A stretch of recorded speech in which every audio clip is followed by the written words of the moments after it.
Bob Zarol is one of the most viewed React instructors in the world.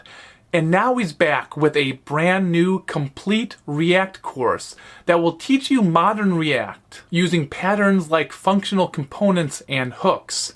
If you want to learn the React JavaScript library, this is the video.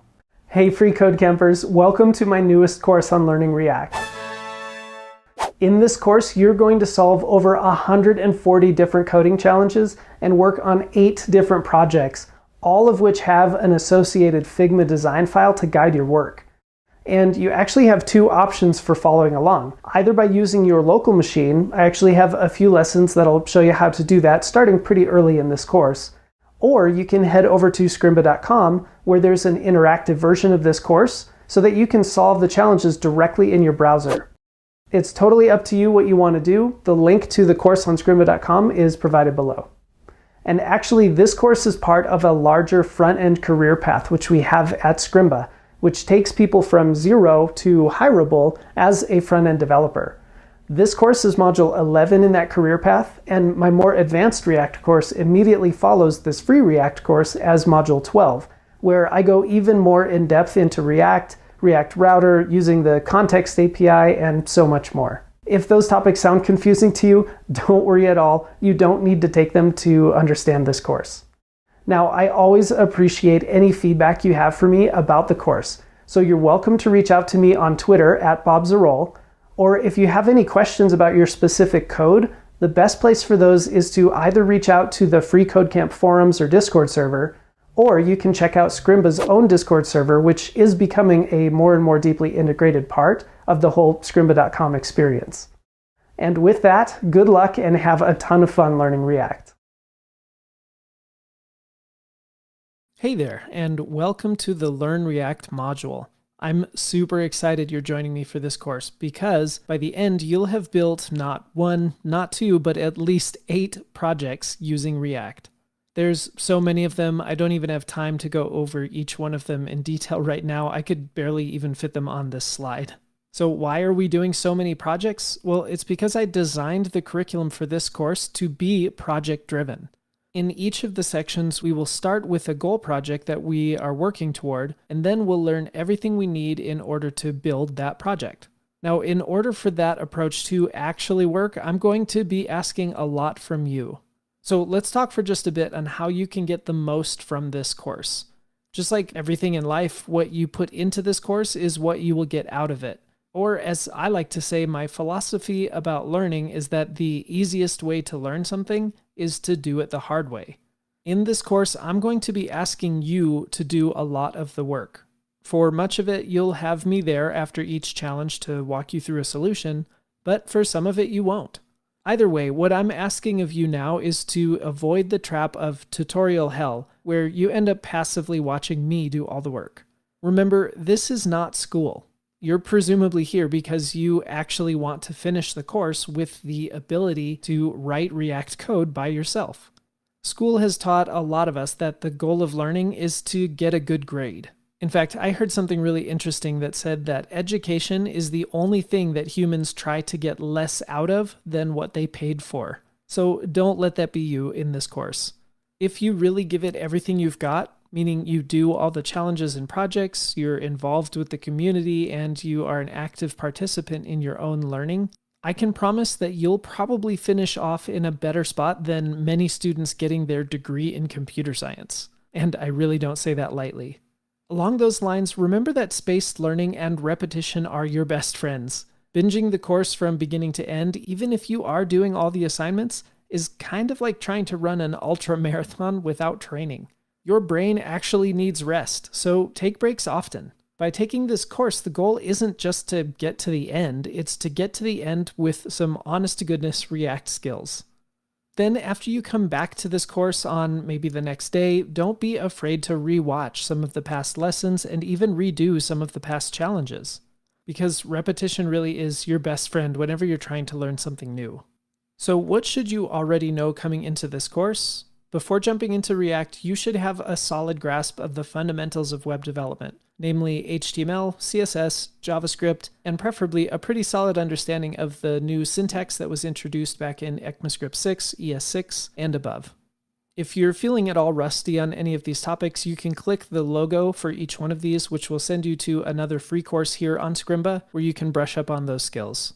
My name is Bob Zarol. I'm going to be your instructor throughout this whole course. My username pretty much everywhere online is Bob Zarol, but these days I'm really most active on Twitter. You can click the Twitter icon to go to my profile if you want to follow me. That would be great. And so without any further delay, let's jump right in and start learning React.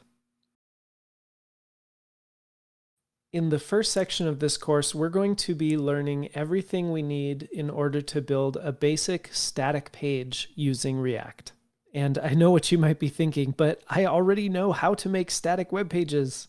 I know you're probably super excited to really dive in and learn dynamic web applications with React, and we are going to get there in this course. But in order to start off, this section is all about learning the basic syntax and you could say the vocabulary of React.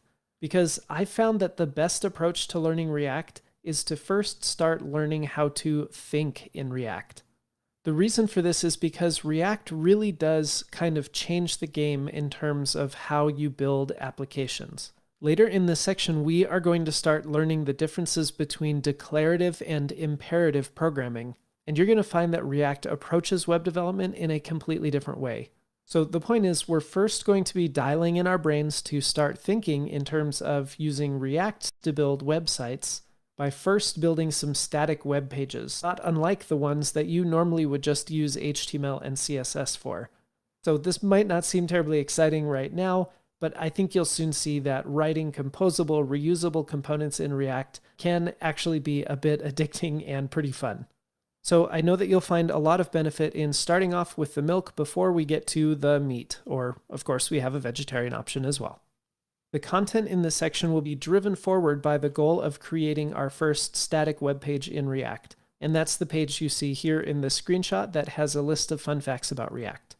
Now, this screenshot is actually also a link to the Figma file for the design of this page. So if you click this screenshot, it will open up in Figma. You'll have to make sure that you log into your Figma account. If you don't have one yet, it's free to create. And clicking the screenshot will lead you to a sort of shared file that everyone will have access to. In that shared file, you'll see something near the top that looks kind of like this, where it's got React facts and then this little drop-down arrow. Your best bet is going to be to click that drop-down arrow, go over to duplicate to your drafts, and click that. Duplicating this design to your own drafts is going to make it possible for you not only to edit the design if you want to change it a little bit, but also to help you avoid any distraction you might see on the design page of anybody else's cursors or maybe some comments that they may have left.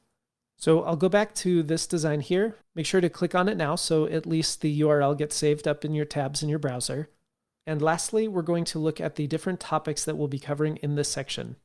So what are we going to learn about? Well, first we're going to learn why we even care about React in the first place. I think knowing why React is so exciting and so popular will help make your learning journey of React a much simpler one because you'll be so excited about what you'll be able to create in the end by using React. We'll also be talking about a proprietary React syntax called JSX, and we'll get to see how that sort of changed the game for React and made writing React a much more familiar experience. Then we'll dive into creating custom components, and you'll learn all about what that means and how to actually do that yourself in React. And of course, in order to build our project, we're going to need to know how to apply CSS styling. Again, the goal is for us to be able to build this simple static page in React. I'm really excited for us to get started. So without any further ado, let's jump right into the deep end and start writing our first React code. Before we just jump right into theory and why we care about React and how all the little pieces of React work, I want to get your hands on the keyboard typing some React code as soon as possible, mostly just to show you that React is not a scary library to be working with. So let's see how we can set up React. Now, I like to think of there as being an easy way to set up React in your project and a correct way of setting React up in your project. For our sake in learning, we're going to start with the easy way, which will also make it so that you can actually just do this in your local environment. Hopefully you're following along here on Scrimba.com, but if you're curious and you're interested, you can always do this on your local environment as well. Now you can see I have a very basic HTML page set up. I have nothing in my JavaScript at all. My CSS is minimal, and we're going to walk through this together. Now I have some slides here, And you can actually click on this screenshot and that will send you to this exact page. In the React documentation, it tells you how you can include React into your project. And we can actually pull in these libraries that we need straight from a CDN. In other words, we can just copy these two script tags here and start writing React code. There's a little more to it, but what I'm going to do is click here, and that's going to open me up to the React page. I'm just going to copy the two script tags that you can see. And over in my index.html, I'm going to put it in the head here. Let me fix the indentation. And I've pulled in the React library and another library called React DOM. Theoretically, this is all I need in order to start writing some React code. Now, I'm going to take it one step further, and that's because just pulling in React and React DOM is going to be pretty extremely limiting in terms of using the power of React, unless we also pull in something called Babel. I'm not going to jump in too deep into why we need to pull in Babel. For now, all I'm going to do is click on this screenshot here, which will take me again to a page where I can copy the script tag that you see. And I will paste that in underneath this script tag.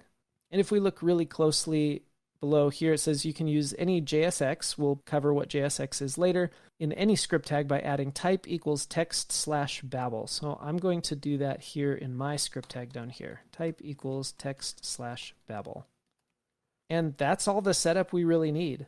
By pulling in the React-DOM library in this script tag, I now have access to a global variable called React DOM. I'm going to use that to render something to the screen. Once again, I'm going to be covering everything that we're talking about here. It's totally okay if this is moving pretty quickly. React-DOM.render allows me to render something that looks very much like HTML. Now, this might be blowing your mind a little bit because this probably looks a little strange writing some HTML inside of my JavaScript. We're going to see how this is kind of one of the beautiful things that React has added so that we can write really declarative code. Now, let's put something inside this H1 that's meaningful. We had hello React over here. Maybe I'll say hello everyone.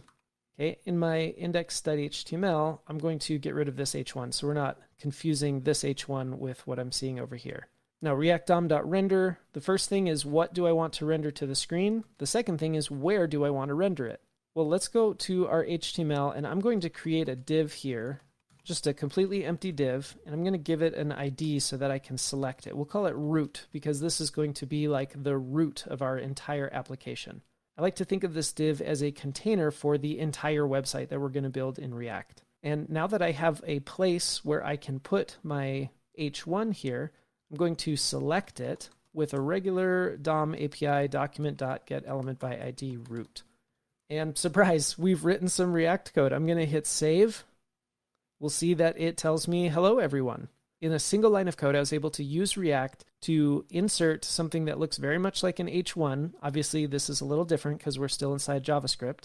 And I was able to put it right inside of this real DOM element in our index.html.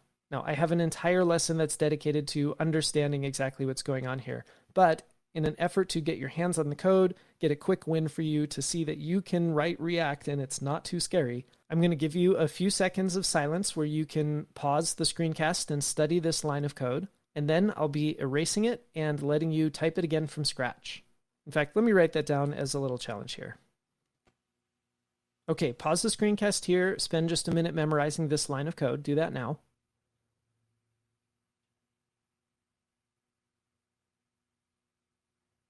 And then I will add a little comment with the next part. Okay, your time to shine. Rewrite the line of code as best you can from memory. You don't have to put hello everyone or hello React or whatever. You even don't have to use an H1 like I did. You can put whatever HTML you want in there. So pause the screencast now and work on that.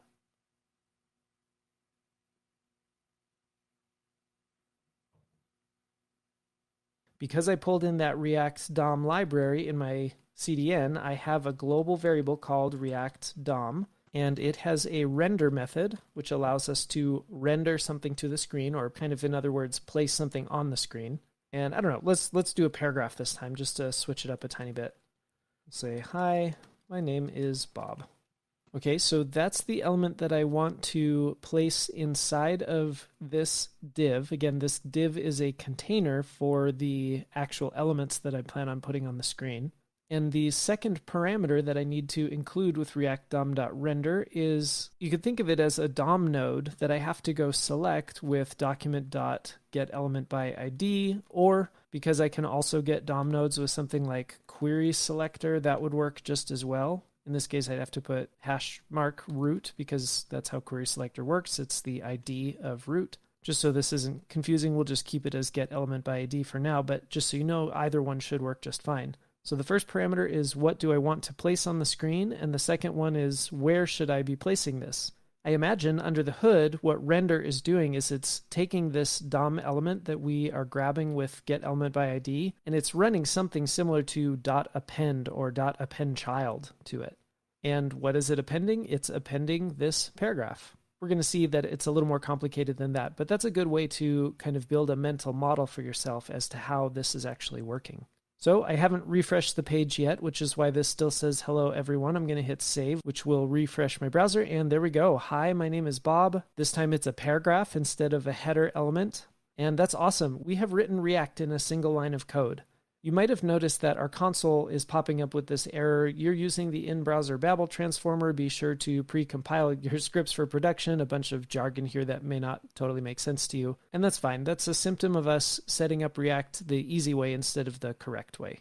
Soon down the road, we'll be kind of shifting our setup here, and that warning will go away.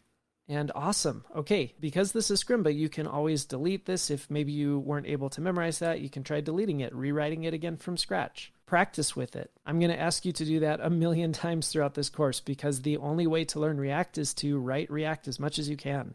Now, I have found it really helpful for my own learning to understand why the heck I even care about React in the first place. So in the next couple screencasts, we're going to be talking about some of those really awesome benefits that come with using React as our library for building web applications. But as always, if you want to spend more time with this, go ahead and do that. Pause, click into the editor, start typing what you want to type, practice it. And when you're ready, I will see you in the next lesson. Surprise! If you know my teaching style, I wanted to include a practice in here. Essentially, you're just going to be rewriting that same line of code that we just wrote in the last lesson. However, this time we'll extend it just a little bit. I want you to see if you can figure out how to render an unordered list with 2 or more list items inside. Last time we just rendered a paragraph. You can see it's still kind of left over here. If I refresh that, that'll disappear. I've left the entire setup here for you. We're still pulling in the script tags for React, React DOM, and Babel. So essentially your main focus is just to rewrite that same one-liner of code, but see if you can figure out how to add a couple more elements inside, like having an unordered list with some nested list items. Pause here and try to work on that challenge.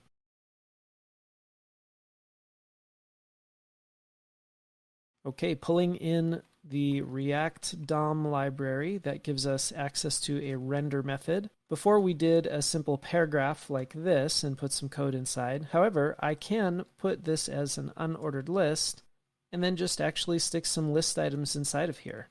So it's going to look a little confusing at first. I'll clean it up in just a minute. We have list item, we'll just say thing 1, and I'll do another list item here. Thing 2. Okay. Now I'm going to move this onto its own line here, this whole HTML thing right there. And the second parameter I need to separate with a comma is where to put this. So I'm going to use document.getElementById root. And let's cross our fingers, see how this goes. Cool. Okay. Hopefully that was some good practice. Now let's keep moving forward and learn a little bit more about why we care about React.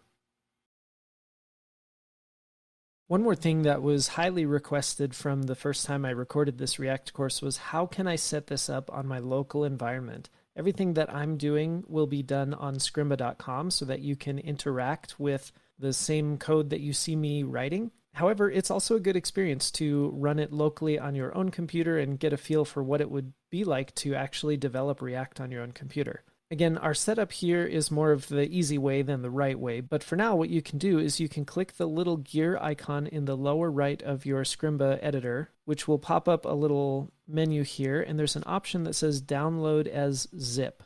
That will download a zip file containing the files that we're working on here. You can uncompress that like you normally would any zip file and open that up in any editor that you'd like, for example, Visual Studio Code on your own machine. Now, in order for that to run, I'm going to show you what that looks like on Visual Studio Code. Inside of Visual Studio Code, which is what you see in this screenshot, there's a menu icon for some extensions, and you'll need to search for an extension called Live Server. It's created by Ritwick Day, and you'll need this installed to your VS Code in order to run the code that we have written in React. So you'll click the little install button. That's going to put an icon down at the very bottom menu bar in Visual Studio Code that says Go Live. And all you need to do is click that Go Live button, which will open a web page on a local server. I think it's maybe port 5000 that it runs. And that should launch your own React project on your local machine. As soon as you see me move toward a different setup for React that includes Webpack and downloaded dependencies from NPM and so forth, this is no longer going to work in quite the same way. But for now, for those that are curious, I thought I might just explain how you can get this set up on your own machine. Okay, that's enough delaying. Let's keep moving forward with the course. Let's spend a little bit of time understanding why we even care to learn React. One of the main reasons that people will talk about is how React allows us to write composable code. So what exactly do I mean by composable? Well, an analogy that I came up with has to do with sculpting. If you think of the statue of David, for example, this statue was created originally from a single giant block of marble that was then sculpted down to the sculpture that we know today. So in the end, what results is one giant single piece that makes up this piece of art. Now, what if instead of starting with one giant piece, we instead used a bunch of small pieces to put together something that is greater? These are Lego bricks that obviously are small, each in their own right, that were put together to create something large. In this example, they all kind of work together to accomplish a goal, so to speak, the goal of looking like the statue of David. Now, this example is not perfect because the original statue of David obviously is more beautiful than this replica made of Lego bricks. But hopefully the concept makes sense. Let's look at an example in actual web development. What I have here is copy and pasted from the Bootstrap website. If you're not familiar with Bootstrap, that's really not important right now, but it's enough to know that these 30 or 40 lines of code, copy and pasted from the Bootstrap website, represent a navigation bar that is pre-styled. Now, in the old days of web development, a single page on a website was usually a single HTML page. So if this is just the nav bar, a lot of times those web pages would end up being thousands and thousands of lines of HTML code, essentially making it one giant sculpture. Well, with modern frameworks like React, we can take code like this and we can put it into our own custom components. And we can put those components together to make something that is larger. But in our case, our code becomes a lot more maintainable and a lot more flexible. You can see I've given these kind of silly names to show you that these are not regular HTML elements. I can combine elements together that are real HTML elements, like you see here, into my own custom component called, for example, my awesome navbar or my awesome footer. We're not quite ready to dive into the syntax of React quite yet, but I'm going to give you a taste of it and a chance to play with it before we move on. So let's see this in practice. Over here you can see I have my React DOM.render and I'm rendering a custom component called navbar. And if I scroll up, you'll get a chance to see how I created that navbar. As a quick aside, one thing you might notice is that I'm using class name everywhere instead of class. That's not a mistake, that's just how you have to assign classes in React. We're going to cover that later. But for now, I'd like to give you a challenge that's going to require you to deduce what I've done here and try to replicate it for yourself. So let me put that here. Okay, your challenge is to see the navbar component that I have created and see if you can deduce how to create your own component called main content. It can return something really simple like a single h1 element, and afterwards I want you to render it below the navbar. You'll have to figure out how to render it below the navbar. Now, I've changed this a little bit for reasons that we'll talk about soon. But this line here, 51, this is where you're going to figure out how to render your own custom component main content. So first, build your custom component, looking at my example above to try and figure out how to do that. And secondly, render that component down here in React DOM.render. Pause the screencast and work on this challenge.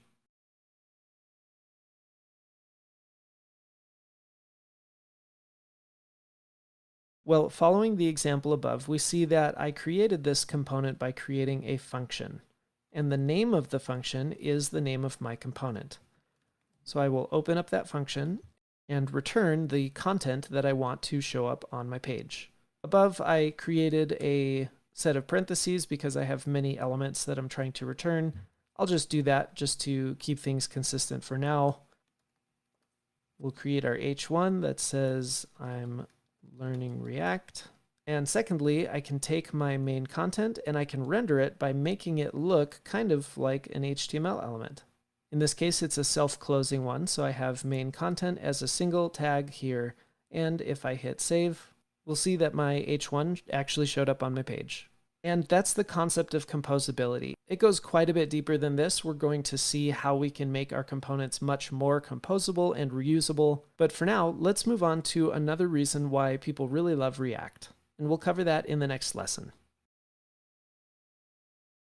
Another major reason people love React is because it's something that we call declarative. So let's talk about declarative. To understand declarative, it's helpful to know that its opposite is something called imperative. When a program is declarative, we can simply tell it what should be done. More specifically, it's like the computer saying, just tell me what to do and I'll worry about all the nitty-gritty details on how to get it done. Its opposite, imperative, is when we need to tell the program how it should be done. Like the computer saying, I need you to describe to me every step along the way how to do something, and then I'll do it. Up until now, if you've mostly been just using vanilla JavaScript anytime you needed to create elements on the page, you've been doing it in an imperative way. In fact, let's go look at what that has been like. I've commented out my React DOM.render, and I'm going to put a challenge here for you.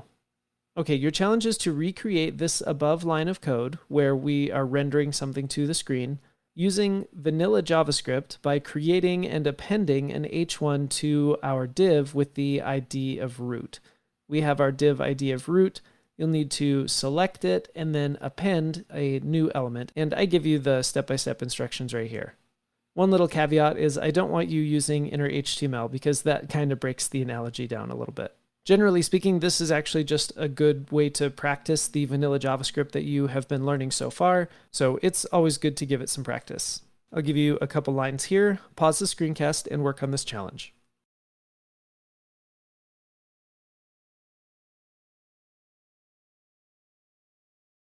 Okay, let's work on this. So I'm going to create an H1, and I'll use document.createElement, and I'll make an H1. And then if I'm giving it some text content, I need to use the text content property of this DOM node and set it equal to, I don't know, maybe this is an imperative way to program.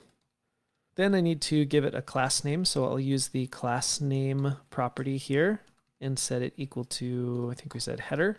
And finally, I need to append it to my div with the ID of root. So first I need to say document get element by ID root, and then use the append property or method to append my H1 to the DOM. So when I hit save, it should show up. This is an imperative way to program. Perfect. Now this example's a little bit on the nose because if you were really just putting something static that had nothing to do with user interaction, you probably would just go to your HTML page and stick it right inside the div here, right? But with React, we're building our entire page in JavaScript. And so doing something imperatively this way, where I have to tell it step by step how to create the element and then to add some text content and then add a class name and then append it to the DOM, that's going to get old pretty fast, especially even with something mildly more complicated than a single H1, like a very simple web page like this. As soon as we have more than one element, suddenly our 4 lines of code will become probably dozens or maybe even hundreds of lines of JavaScript code just to create and append all of these elements in the correct order and in the correct way. And so that brings us back to the idea of writing our code declaratively, and React allows us to do that in a really simple way. As we see back up top, when we comment this out and uncomment this, we essentially get to write our JavaScript as if it were HTML. We are relying on React to figure out how to turn what we have declaratively written as an H1 into the JavaScript code that's needed to append it to the DOM. In fact, if I were being strict and wanted to make this more equivalent, in order to add a class name, I can just add a class name as if this were an HTML element. Again, this is class name instead of class for a good reason, which we'll talk about. But that's a pretty minor difference to be able to do all of these lines of code in one single section right here. And that difference is going to compound as we get into more and more complicated UIs like we see here. So at this point, I could probably continue talking about different reasons that we're choosing to use React and that it will be really beneficial for you to learn React. As you see on my little list here, it's a very hireable skill and it's actively maintained by really skilled people at Facebook. However, at this point, I think we're overdue to just jump into the syntax, get your hands on the keyboard, and start learning and practicing React. So when you're ready, let's keep moving forward. Okay, let's finally address this elephant in the room, what we're looking at here, why we have what looks like HTML stuffed right inside our JavaScript.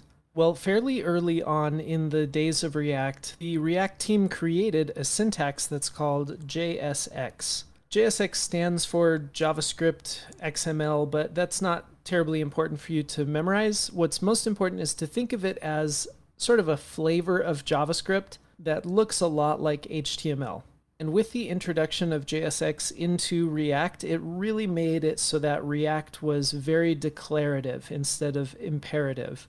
We can see up above what it took for us to create an H1, give it some text content, and give it a class name in regular vanilla JavaScript. But with JSX, the benefit is that we can just write what we're already used to writing with HTML. Now there's a couple of small differences. For example, instead of using class, I need to use class name. So I might say class name equals header, for example. And there's a few other of these, but for the most part, with JSX, we can just write the HTML that we're used to writing. At first, it might be a little bit confusing to write your HTML inside of your JavaScript, but I promise as you start doing React, it's really going to start making sense. You're going to learn to love JSX. Now, one thing that was really helpful for me to understand as I was learning was to see the difference between what JSX is and what our regular DOM elements are. So I'm going to do a few things. I'm going to uncomment these lines of code here, and I'm also going to take this piece of JSX and set it to a variable. We'll call it element. Then I can fix my React DOM.render by just putting element down here, and this will work exactly the same. But this allows us to console log it. So let's console log element, and I'll hit save so that this code will run. I'll open the console, and we'll see the differences here. First of all, on line 4, we are console logging the DOM element that we created with document.createElement. And that's what shows up in our console as what looks like an HTML element here. So that's this line right here. However, when we console log our element that we created with JSX, what actually got returned to us was this. And let me copy this out. And we can see that this is just a regular JavaScript object. Let me clean it up just a little bit to make it even more clear. So in the end, what we get from JSX, or rather what React is creating with JSX, is actually just plain old JavaScript objects. And those objects describe the DOM element that we want React to put onto the page for us. And if we look closely, we can see some interesting information here. First of all, we see that it has very similar properties, like we have class name, where we're setting that to header. And down here we have props, or short for properties, and we have class name. We also have something called children, and we can see that's actually the text that we put inside of our H1. That's about all I care to touch on with the object nature of React elements, but I thought it would be helpful to kind of kick us off understanding that JSX is kind of like a function that when it's run, returns us objects that React can interpret and use to create actual elements that get put on the screen for us. I'm going to comment this out so we can talk about one more thing, clean up this a little bit. And I'll go ahead and put this directly back in line to my React DOM.render, move these onto their own lines. The last thing that I wanted to touch on was that with JSX, we need to make sure that we are only returning a single parent element. In other words, I can't take this one H1 and place, say, a paragraph directly next to it. because in this case, we're rendering or attempting to render two sibling elements that sit side by side. In fact, if I try to run this, you can see React complains, and I guess in this case it says unknown error. Sometimes it will say that you have to wrap the elements that you're trying to render in some kind of parent element. Now, this doesn't mean that I can't put two elements on my page at any given time. It just means that I need to wrap them in something like a div, for example. So if I say a div that has an h1 and a paragraph inside, now I am rendering just one parent element, and it doesn't really matter how many children elements are included, as long as I have one parent element that I'm rendering. So I can hit save. We'll see that this is working just fine. Now, remember how I was able to save my h1 as a variable?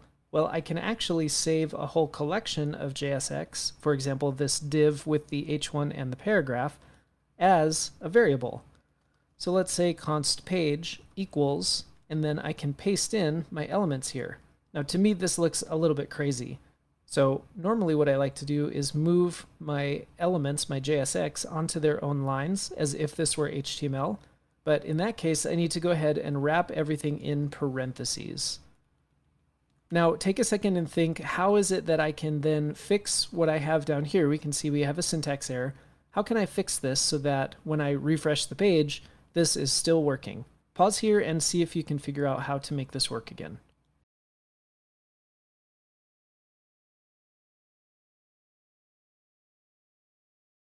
Well, all of my JSX is being saved under the variable of page, so I should just be able to put page here and hit refresh, and sure enough, that's working just fine.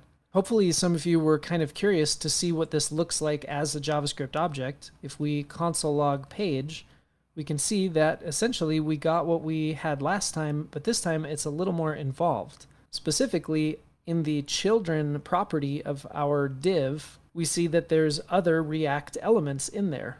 I'm not going to dive too deep into that. Feel free to copy and paste what you see in the console, maybe clean it up a little bit and analyze it. But the point is, I can save a whole bunch of JSX into a single variable and then use that variable kind of like any other variable. And the key is, that's because what I'm getting back when I write my JSX is just a JavaScript object.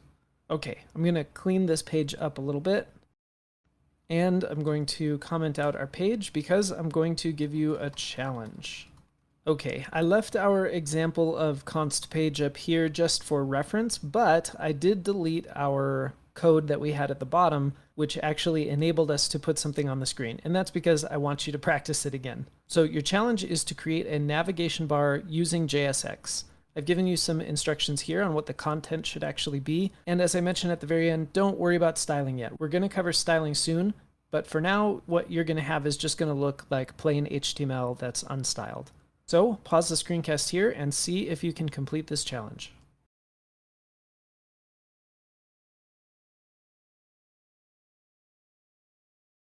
Okay, before I worry about the React DOM.render bit, I'm going to create a new variable. We'll call it actually, let's call it navbar. And I'm going to use my parentheses so that I can start my element on the next line.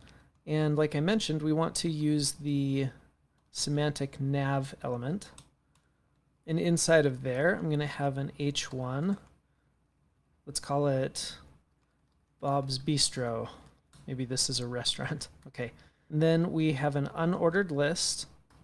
And hopefully while you were playing with this, you came to realize that it doesn't matter how nested I get. Just like in HTML, I can nest this as deep as I want. We'll create 3 list items. And it said pricing, about, and contact. And I don't know, maybe if this is a restaurant, I'll say menu instead of pricing. Okay, I've got my JSX for my navbar set up. And then the last bit, which was just meant to be something repetitive that allows you to get some muscle memory for this, is to use react.dom.render. And the first parameter is what do I want to render, and that's my navbar JSX. And the second thing is where do I want to render it. I'm going to do that by selecting with getElementById my div with the ID of root that is over in my index.html right there. Okay, I should hit save, and sure enough, it's pretty ugly. Obviously, we want to style this. We're going to get to that soon. I hope that challenge went well for you. If you struggled, please don't keep pushing forward. Go back, rewatch this lesson, see if you can do this again from scratch, or maybe just try typing it 10 or 15 times if you need to. Also, if you get totally stuck, don't forget that this is a community. You can reach out on Discord, ask your question, and you are more than likely to get a really friendly, helpful response back. When you're feeling pretty good about this, let's keep moving forward.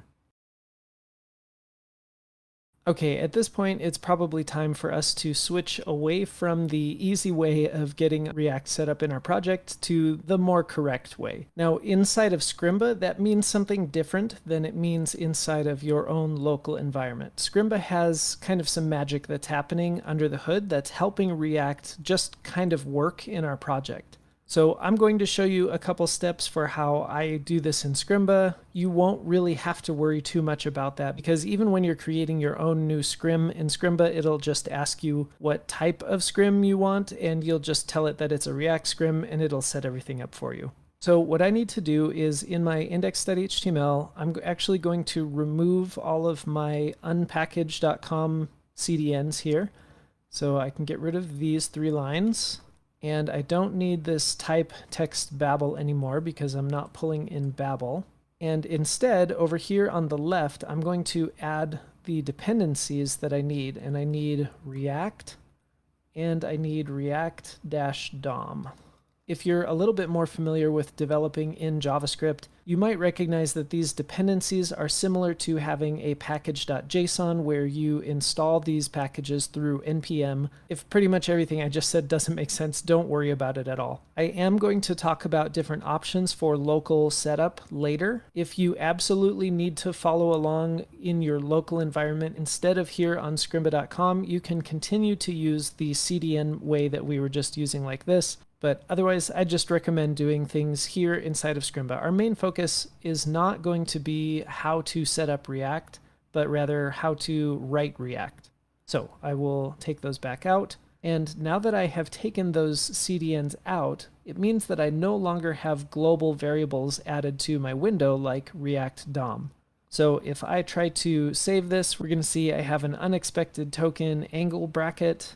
And that's because, well, it doesn't know what React is at all. What I need to do now is actually import React from React. This might not seem like it's doing anything because I'm actually not referencing React anywhere here. I've got React DOM, but that's something different. However, React is where the JSX syntax is defined, and so I need to import React in order for this to work at all. Now, the astute among you might be familiar with the fact that with React version 17, I technically don't need to import React. However, currently at the time of this recording, Scrimba is not yet set up to support the fact that React version 17 and above no longer requires you to import React in order for JSX to work. So anyway, throughout the duration of this course, I will be using import React from React, and that's because, well, I need to in this environment currently. Let's hit save again and see what we run into next. And this says cannot use import statement outside of a module. And oh, you know what? I think that has to do with another sort of magic piece that is happening under the hood with Scrimba. So I'm going to add this .pack. That's not something you'll need to do in the real world. So this should be, yep, React DOM is not defined. That's the error I expected to see. And that's because whenever we're using React DOM, I will also need to import React DOM from React-DOM. And now, fingers crossed, I should get something that works again. Okay, there we go. We're back on the screen, and everything is set up a little more similar to how you normally would see a React project set up. Don't be overly concerned with all of these implementation details. However, this is how I'm going to be setting up my projects from here on. And at this point, we actually have enough knowledge for us to start working on this section's project, which is a static HTML page in React. However, before we jump into that, I want to exercise your brain with a little thought experiment, and we are going to do that in the next screencast. I'd like to do a quick thought experiment with you, and that is to figure out why we're using React DOM.render instead of just using the DOM append method that you've probably used before in JavaScript.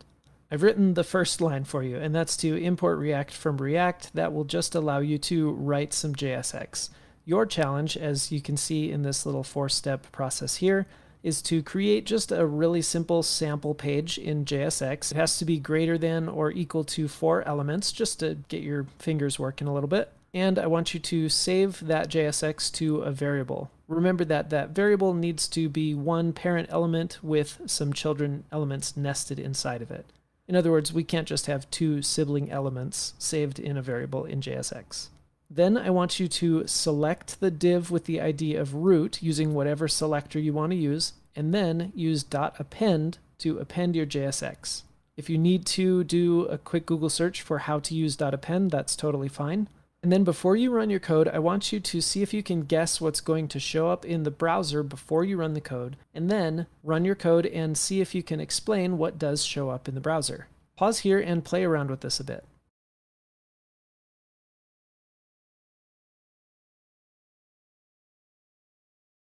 Okay, well, let's create our JSX. We'll say const page equals, and I'll open my parentheses so I can write my JSX on its own line. And we'll start with a div just to surround everything.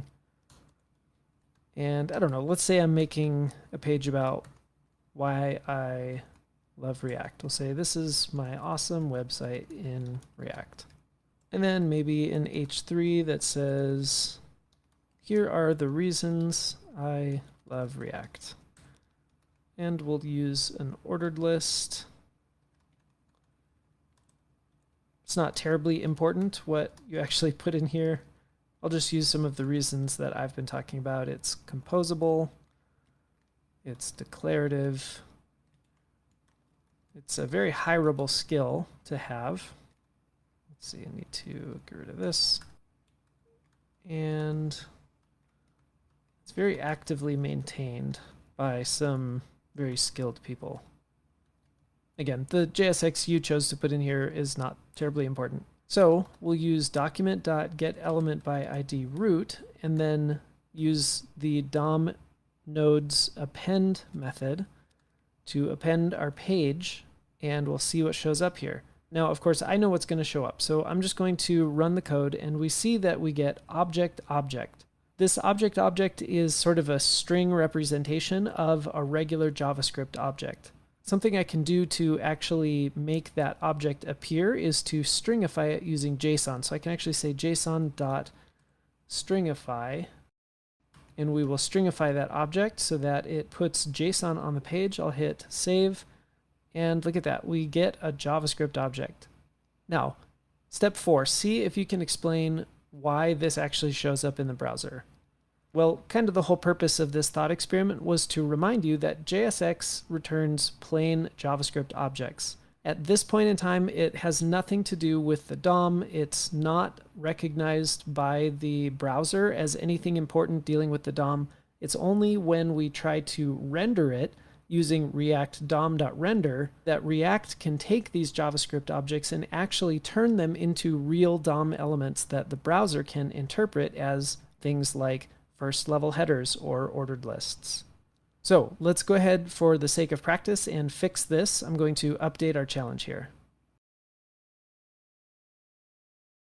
Okay, simply put, your challenge is to fix our code. And don't forget, we're not using those CDNs in our HTML anymore, which is what used to give us a global variable called React DOM.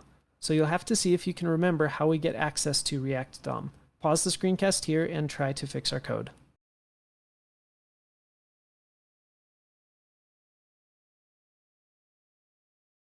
In order to use React DOM, I will need to import it, and we'll import it from the React DOM package.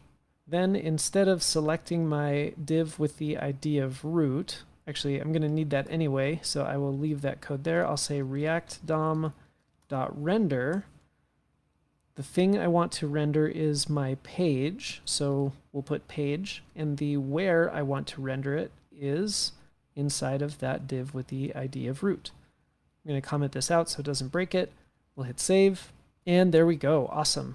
So simply put, React DOM's job, or the React DOM.render method's job, is to take React elements and interpret them in a way that turns them into real DOM elements that the browser can understand.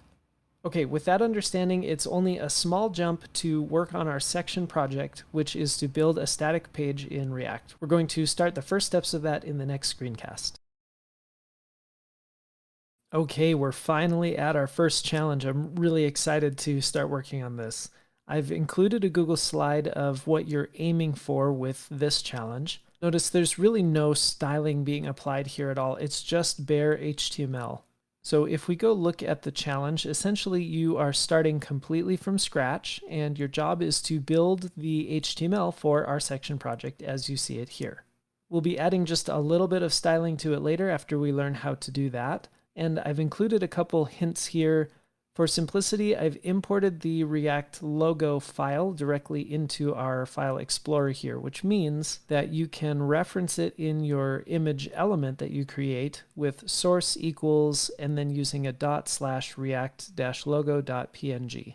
I also have a hint here about how to set the width attribute. Just remember that JSX is almost identical to HTML.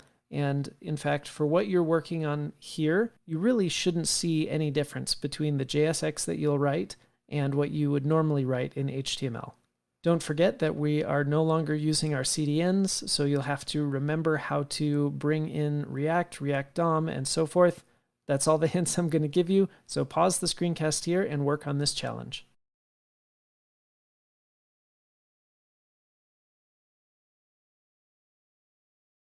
Well, first things first, let's import React from React and import React DOM from React-DOM.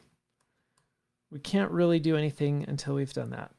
Then I'm going to save a variable called page. And as a heads up, this isn't actually going to be a very common way for us to deal with JSX. We're going to see very soon how we can do this in a more conventional way.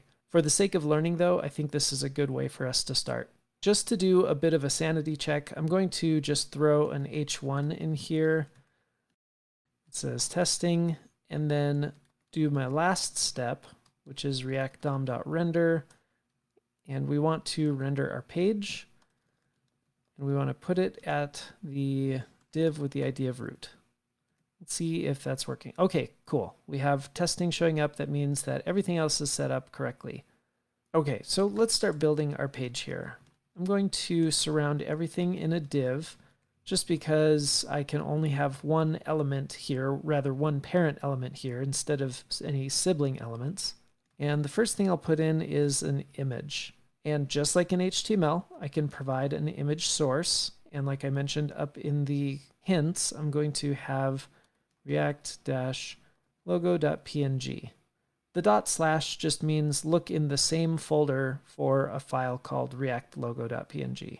Now, if I refresh this, I'm going to get a pretty large image here. So just like in HTML, I can set the width to be something specific like 40 pixels. And that looks a little more manageable, a little less crazy, not taking up my whole screen. Next, I've got something that looks kind of like an H1 that says fun facts about React. So we will add that in there. And awesome. Now, because my H1 is a block element, it has floated below my image, even though my image is technically an inline element. And that's kind of to be expected, or rather that's what we're aiming for. And then it looks like the last thing is an unordered list with these 5 list items. So I'll go ahead and add that unordered list. We'll do some list items. I'm going to hold Shift Option down to copy these lines, and then just start typing in some of these facts.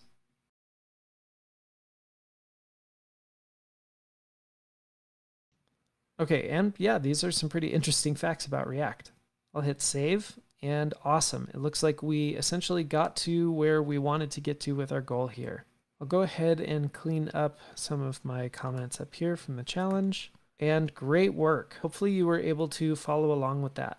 Now, like I mentioned, saving all of our JSX to a single variable like this actually isn't really that common, nor is it convenient at all. So what we're going to start covering is a much more common way, and that is by creating custom components. Before we jump into that, I want to give you a quick quiz over the topics that we've talked about so far, and we will do that in the next screencast. Before jumping right into the next topic, I thought it would be smart to have a quick little pop quiz on some of the topics that we've covered up to this point. Because this is Scrimba, you can just click into this quiz.md file and answer the questions here. So pause the screencast and work on this quiz.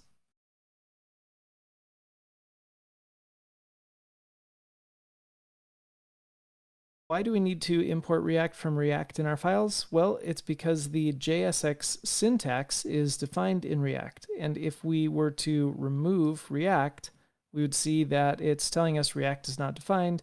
Even though we're not using React in our code, the JSX here sort of demands that React be a part of our code base. So I will go type that over here. React is what defines JSX. So in order to use JSX, we need to import React.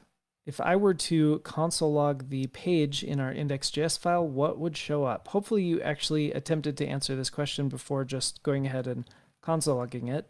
Before I hit save, I know that page is a bunch of JSX, which in reality just returns some JavaScript objects. So when I console log page, I should just see a JavaScript object here. And sure enough, there it is. If you look closely at that object, you'll see a children property, and that children property has more React elements nested inside. Well, that's because we have our React element here with children that are more React elements. So over here, we can say a JavaScript object. These are React elements that describe what React should eventually add to the real DOM for us. Okay, number 3, what is wrong with this code? Hopefully you noticed that our JSX here is 2 sibling elements, and remembered that we actually need all of our JSX to be nested under a single parent element. As a quick sneak peek, in the future you may learn that you can use something that looks like an empty tag like this in order to wrap your JSX in something that doesn't actually create another parent element. These are called fragments, but that's more a little piece of trivia. We're not going to concern ourselves too much with that in this course. Next is number 4. What does it mean for something to be declarative instead of imperative? The way we described it before was to say that declarative programming meant I could tell the program what to accomplish and it would know how to accomplish the specific step-by-step details, whereas imperative meant I still needed to tell the computer step-by-step how to do everything. An example I like to think of this is to imagine myself asking a friend to make a peanut butter and jelly sandwich for me. If I were doing that declaratively, I could simply say, could you make me a peanut butter and jelly sandwich? And I would assume that they knew how to take care of the individual steps to do so.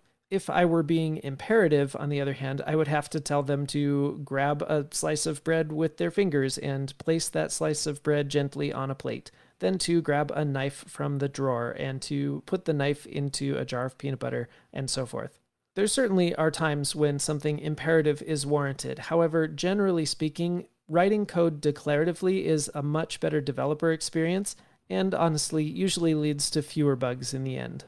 So declarative means I can tell the computer what to do and expect it to handle the details. Imperative means I need to tell it how to do each step. And lastly, what does it mean for something to be composable? Well, that just means that I can create small pieces that I put together to make a greater whole. In terms of web development, it means I can take pieces of my UI, my user interface, and put them into their own components, and then piece those components together to build my page. So what does it mean for something to be composable? It means that we have small pieces that we can put together to make something larger, and I'll even say greater than the individual pieces. This is a pretty broad definition of composable because the idea and concept of composability extends throughout all of computer programming, not just web development, and especially not just React. But I think we've gotten the point across. I'm really excited to keep moving forward. We are now going to jump into sort of the baseline level of React and start learning how to create our own components, and it's just going to get more and more exciting from there. So strap yourselves in and let's keep moving forward. When we talked about composability being one of the major benefits of React, we talked about the possibility in React to create our own custom components. What we currently have going on is we're saving our JSX elements here, our React elements, in a variable, and then rendering that variable directly with react_dom.render. And although this has been working for us so far, it doesn't allow us a lot of flexibility when it comes to creating our own components in React. And even further, it's also pretty obvious we wouldn't want to take all of our markup and stuff it directly into react_dom.render, even though I think technically this might work just fine. Actually, I'm curious. Let's give this a shot. I'll comment this out. Okay, so everything is technically still working, but we run into the same issue as we used to in kind of the old days of creating HTML code, where if we're trying to stuff everything into one place, not only do the elements not become reusable, but it becomes really difficult to maintain as a developer. So creating our variable up here got us one step closer, but it's still not quite good enough. Instead, what we are going to start learning about is creating our own custom components. Now, I gave you a taste of this early on in the course, but we're going to actually learn it the real way now. In programming, the concept of a function is one that allows us to write some code that we can then execute over and over and over again, just by calling that function. And React adopts this same concept of having a function that allows us to create user interface or create elements over and over and over again if we wanted to. Knowing how functions work, it's really tempting to say, okay, well, I'm going to create a function and let's give it a temporary name for just a second. And we might say, well, I have a function and I want it to return my UI, my elements here, anytime that function gets called. So I might try something like this.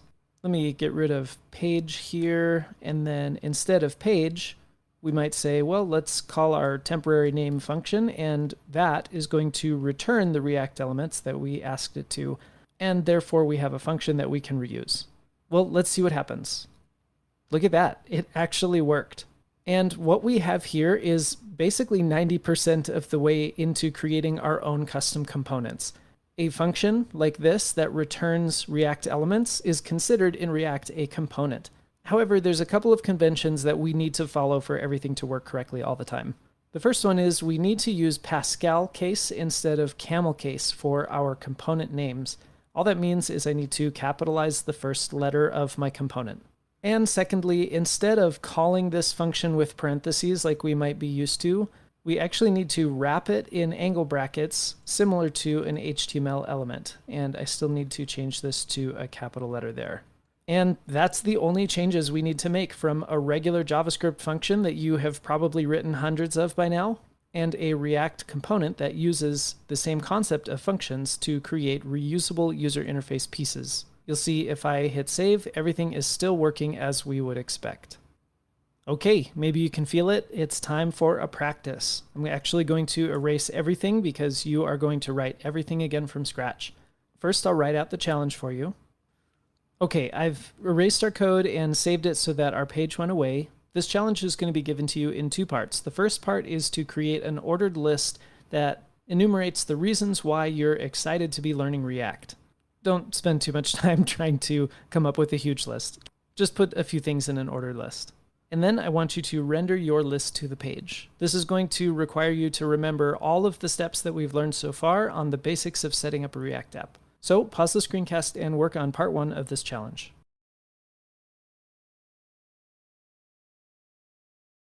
To get started, we need to import React from React. I need to spell React correctly there.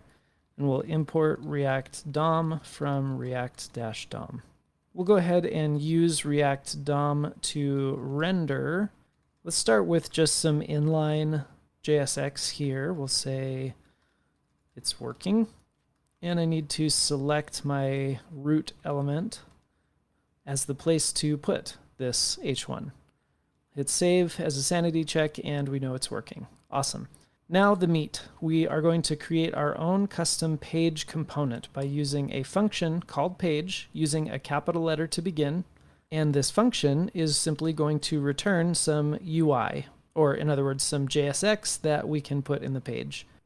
Just as another little sanity check, I'm just going to remove the H1 here and put it inside my page component, and then render my page component as we've learned. And I refresh and everything is still working, and just to make sure, I'll just make a change. I'll say it's still working.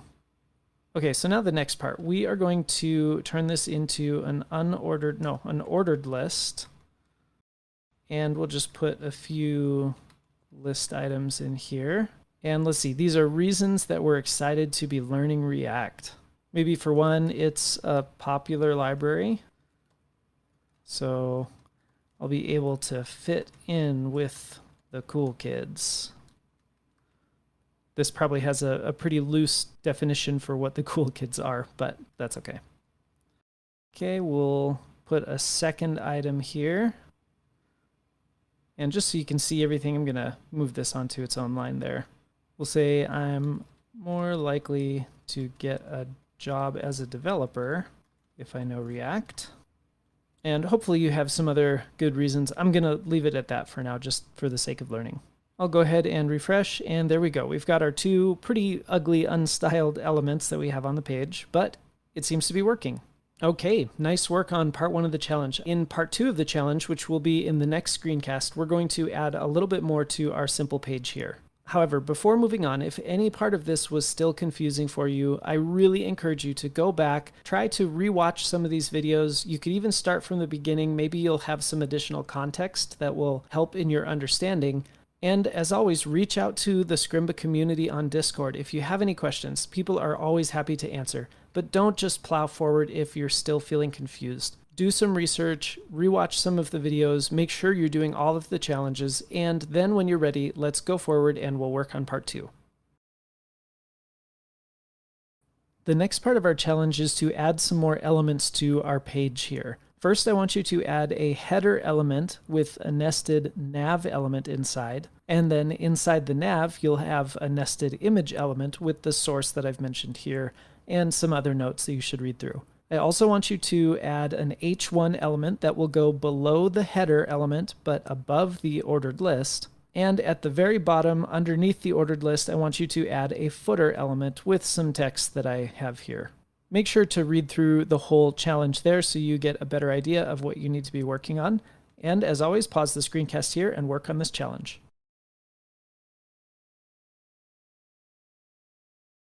One of the biggest tricks in this challenge is to make sure that you don't just try to add a header. Hopefully that didn't cause too many headaches for anyone, but the biggest problem with this is that, again, I'm trying to create two sibling JSX elements here, one with the header and one with the ordered list. Inside of a component, I just can't do that. I have to have one parent component. So I could either use those fragment tags that I briefly mentioned earlier, like this, or a lot of times you'll see people just wrap it in a div like this. Now that I've done that, everything is working again the way I'd expect. Inside of my header, I'm going to include a nav element. Nav is just basically an HTML5 semantic element that is basically the same thing as a div, except it's better for screen readers and assistive technologies. Inside of my nav, I'm going to have an image element, and that one needs to have a source that I included up here. So I'll just copy this and make sure I get that quotation mark there. Get rid of that extra space. And let's just save this and see how things are looking. Okay, and my React logo is huge, so I'm going to give it a width of 40 pixels like I've done before. Okay, that's more manageable. Next, we need to add an H1 with some text describing the page, like reasons why I'm excited to learn React. We'll just copy that. Let's see, that'll go underneath the header, and we'll put an H1 there, and I'll just paste that text in right there. Refresh it, and okay, that's starting to look good. Then at the very bottom, so this is above this ending div, because I still need it to be a part of my page component, but below my ordered list, I'm going to add a footer element. And inside the footer, we need to have this text here, but we'll customize it to be relevant for me. So currently it's 2021. This has got semantic problems because I have those elements there. And I'm going to call this Zroll Development because Zroll's my last name. All rights reserved. Real official. This is not going to be stolen by anyone for sure now that I have this footer here. And let's go ahead and refresh this. Sometimes people will put this inside of a small tag. I'm kind of just curious to see what that looks like. I need to end this correctly. And yeah, I guess that looks a little better. We'll leave it like that.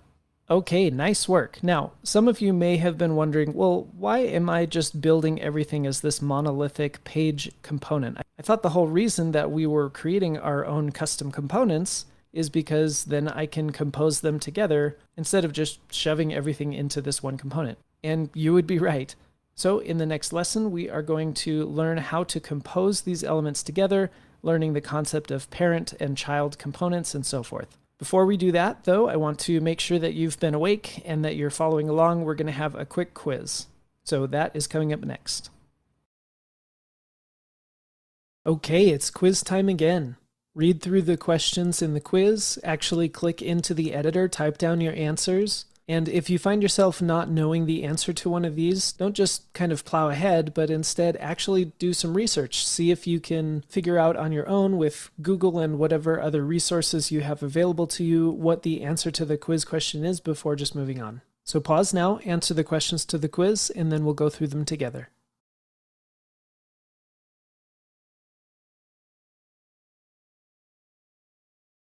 All right, number one, what is a React component? Well, basically put, a React component is simply a function that returns React elements. Well, what exactly are React elements? React elements are the objects that get created when we return JSX. So although this looks very much like HTML, remember this is JSX, which is a special syntax of React, and under the hood, it's returning a regular JavaScript object. Those objects are eventually turned into real DOM elements that people can see on the screen. So sometimes you'll hear people refer to this as UI or user interface. And that just means that it's what the user can actually see on the screen. And just like any other JavaScript function, a component can be reused over and over. Here I'm creating a page component, but I can run my page function, so to speak, or in other words, create an instance of my page component by just rendering page again. Okay, let's go to number two. What is wrong with the following code?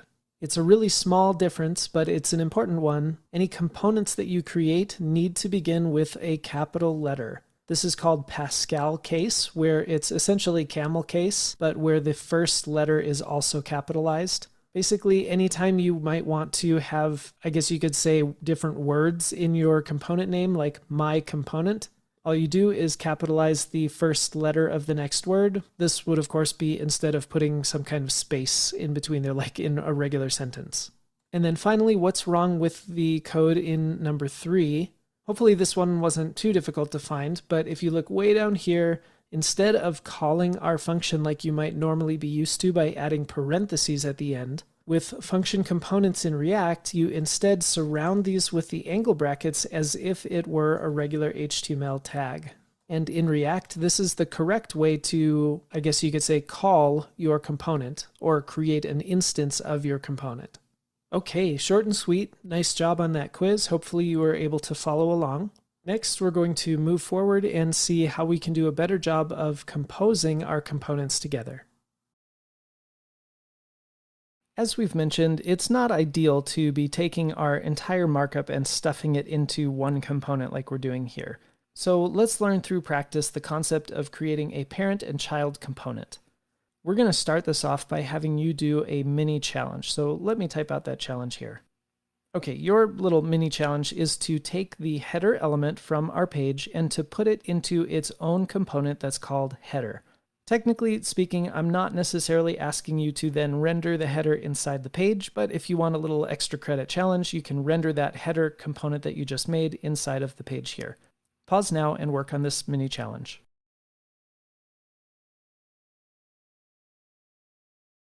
Okay, just like it says, we are going to create a separate header component here. And we're doing this outside of page because they're different components. And basically, I can just cut out this whole header section and return it from my header component. And that's really all the mini challenge was asking you to do. Now, if you didn't try to do the little extra credit I gave you and render the header inside here, I want you to think for a second, what might that look like? Well, just like we are creating our page component down here, or rather we're creating an instance of our page component down here, I can create an instance of my header component by just typing it out like this, as if it were an HTML element amongst my other code. And here we see the concept of composability in practice. I've set aside some of my UI to be managed by a single header component, and then anytime I want to essentially insert these elements into my page, I can create an instance of my header component just like this. Now, in a web page that's this small, it's really not that necessary to do this, but I'm sure you can imagine if this were a much larger application, especially one that had pieces that had a lot of user interaction and so forth, it becomes really, really beneficial to move these things into their own separate components. Okay, so that leads us to the next part of this challenge, which I will type out now. Essentially, I want you to do the same thing, but now with the footer as its own component and the rest of the content as its own component. Pause now and work on this challenge.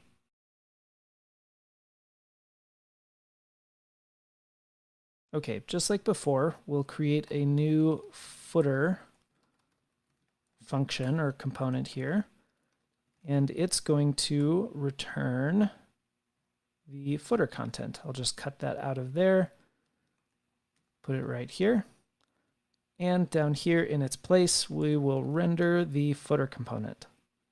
Okay, and then we'll do the same thing for the main content component. I'll take everything here, including the H1. And there's a little trick here because if you tried to just paste that in, you'll notice that this is two sibling elements, which again, we can't just render side by side.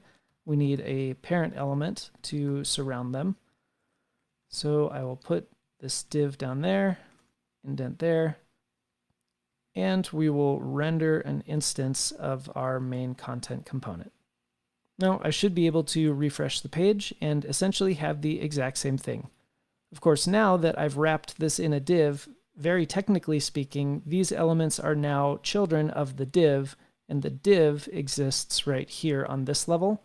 For my purposes now, this div is not harming anything, it's not changing my styling or anything, so I'm not terribly worried about it. So hopefully you can understand now the idea or the naming of parent-child components. We have a parent component, which is our page component. And just by virtue of it rendering other components, these other components become, by name, children components. And just like HTML, this can go deeper and deeper down the rabbit hole. I could have main content rendering another component that we have also made. And then relative to main content, that other component would be a child component, and main content would be the parent component.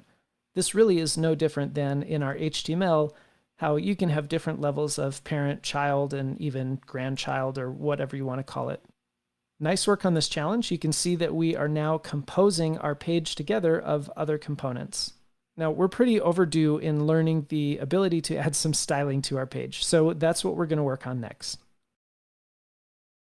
We're going to start off this lesson with a sort of mini challenge. Our goal is to add a navigation bar to our little site here. And navigation items like this are usually handled with something like an unordered list with list items. So that's your challenge. Underneath our image here, your challenge is to add an unordered list with 3 list items for pricing, about, and contact. In the end, this will essentially be like adding some HTML to your page, so this should be pretty quick. Pause the screencast and work on this challenge.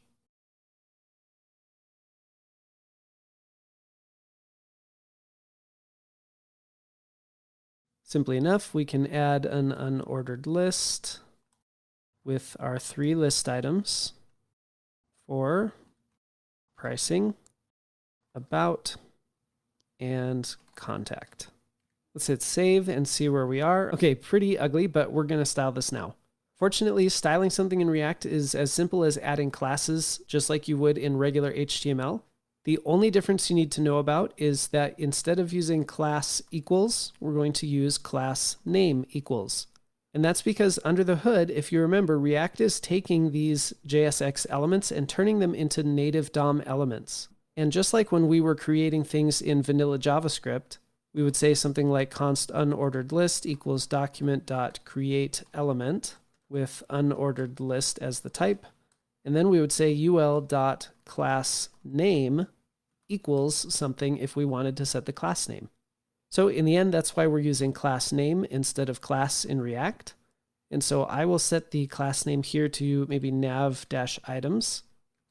Hit save, and then in our style.css, I can add nav items. And maybe first let's take the list style off. So we'll say list style of none, and sure enough, our bullets go away. And that brings us to the next part of this challenge. Using Flexbox, I want you to line up the nav items horizontally so that they sit next to each other like this. And then also using Flexbox, I want you to line up the unordered list with your newly horizontal list items to be in line with our logo so that everything is nice and aligned just like we have in this image. In doing so, I want you only to use CSS classes. I don't want you to select any bare elements like the whole nav or anything like that, mostly just so we can get some practice typing out class name. Pause the screencast and work on this part of the challenge.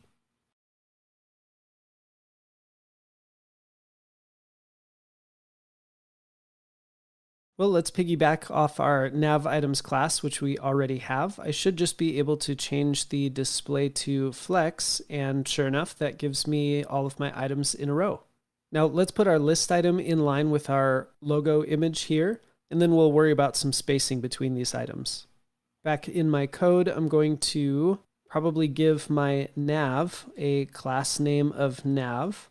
Of course, I could have just selected the whole nav element, but like I mentioned, we're here to practice class names. So I'll make a class name of nav, and we'll select our nav. Let me hit refresh over here so that the styles will apply immediately.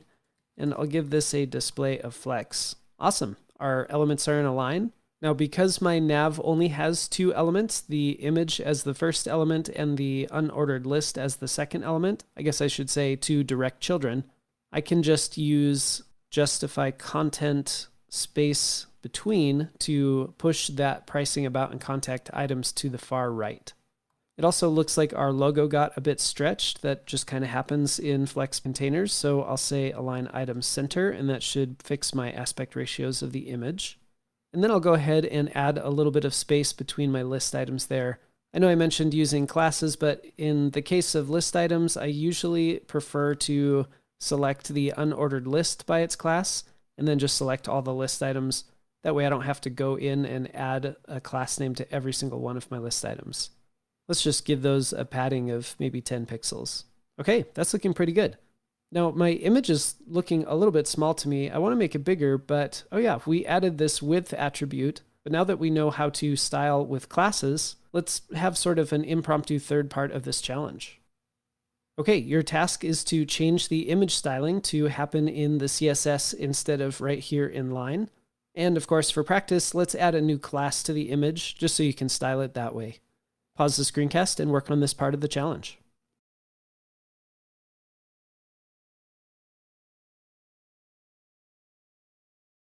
Simply enough, we can take our width out, which is going to make our image pretty huge if I refresh, but we'll give it a class name. Let's call it nav-logo.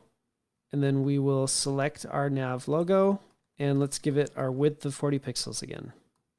I have to hit refresh over here. Okay, we're back where we were. Actually, this logo is looking a little small. Let me try 60 pixels. Yeah, I think I like that size better. At this point, I think it's a perfect opportunity for you to continue practicing styling this page. Obviously, this page is really small in its scope. And so before we just push forward, I would like you to spend at least a few minutes styling up this page, making it look a little bit nicer, add your own flair to it. In fact, I actually did that and put maybe 5 minutes of styling into it, which obviously shows it's not going to win any design awards. But I did change the font to use a Google font. I added this little box shadow under our nav bar. I moved the footer down to the actual footer section of our page, the bottom of our page, and added some really basic styles to it. So this is a great opportunity not only for you to flex your CSS skills and get your hands on the keyboard and do some practice, but also to interact with the Scrimba community, especially on Discord. Once you've styled something up that looks, well, pretty much anything's going to look better than this, once you have some kind of style added, take a screenshot and share it in Discord. As you make changes to your code here in Scrimba, it will create a note that you can save, and you can even share that on Twitter. You can share the link to that in Discord, whatever it takes for you to get involved with the Scrimba community. Once you've had a chance to apply some of your own creativity to this little page, the next thing we're going to do is clean up our code here, where right now we have everything kind of stuffed into our index.js file, and we're going to learn how we can move these components into their own folders and clean up our code a bit. There are practically innumerable ways to organize your projects, and so I'm hoping to, in this screencast, just teach you some of the principles, and as we go through the course, you may see different methods that I use. And of course, as you look at other people's code, you'll see the ways that they use as well for organizing their code. Now, what we have here is a very small site for React. There's hardly anything here. I barely have 50 lines of code to make this page. However, anything substantial that you have will end up being hundreds, more likely thousands, or even tens of thousands of lines of code in total. So it's really important to have an organization system that makes sense to you, to your group, and something that you agree upon in the beginning and stick to as you continue to develop. So I'm going to show you with separating one of these components into its own file, and then I'm going to give you a challenge to do the same for the others. So what I'll do is work on the header, and we're going to move header into its own file. So I'm going to create a new file in my Explorer up here called header.js. A convention that I personally like to stick to is that any file I create that will essentially house a React component will start with a capital letter the same as the component's name itself. Now I'm going to copy, or actually cut, this entire component out, and over in header.js I'm going to paste it. Now there's a couple things I need to change here. I want you to pause the screencast and see if you can think of two things that I need to change in this file in order for me to then be able to import it into this file so that it's working the way that it was before. So take a good look at this, pause the screencast, see if you can figure that out.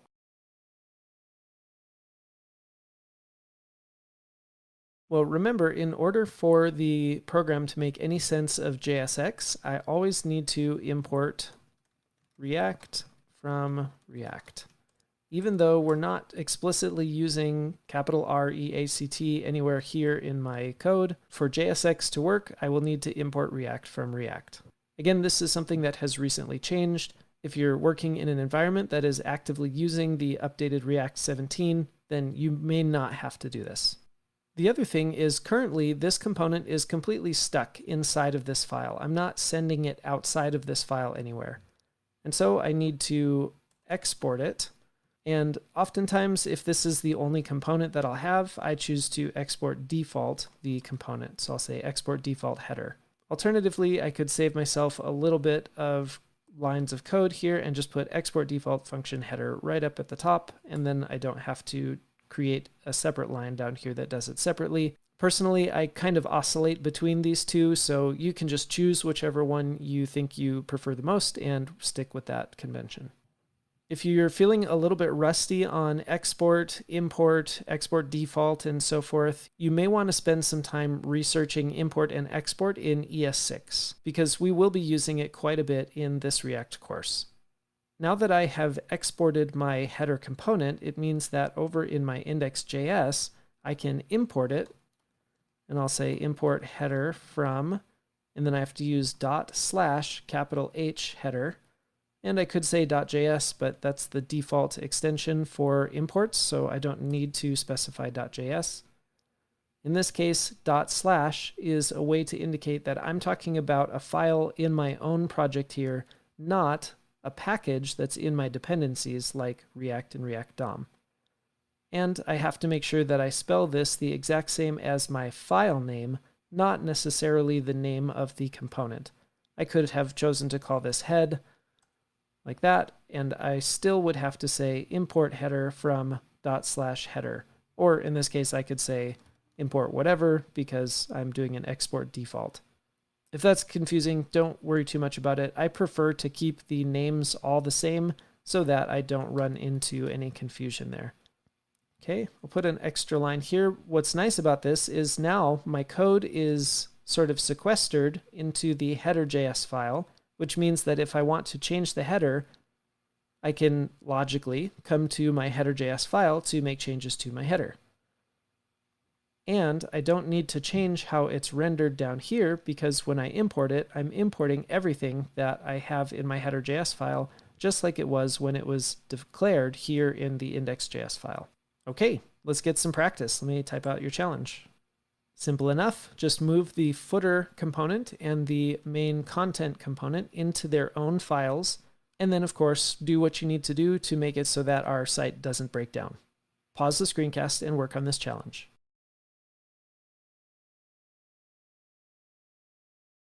Okay, let's do this. I'm just going to cut my footer out, create a new file called F footer.js, paste my code in, and we'll import React from React so that our JSX works.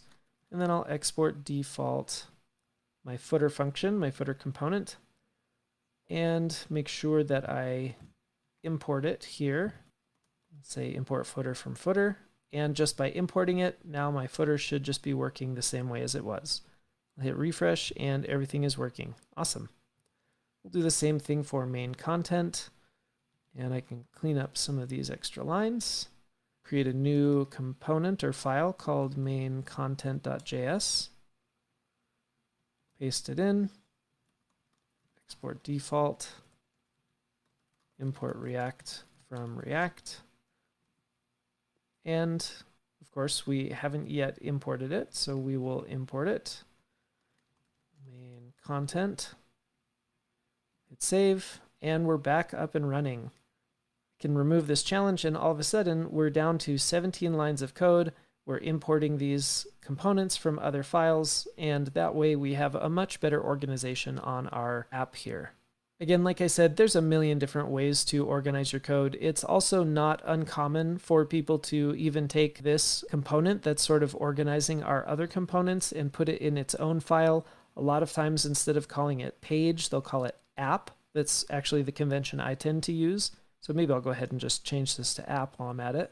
But because of the limited size of this project, I'm not terribly concerned about moving this component into its own file and then also importing all of those other components into that separate file. It just feels like maybe over-engineering it for such a small project. Okay, awesome work. Hopefully this has been helpful. We're going to be using organization like this throughout the rest of this course.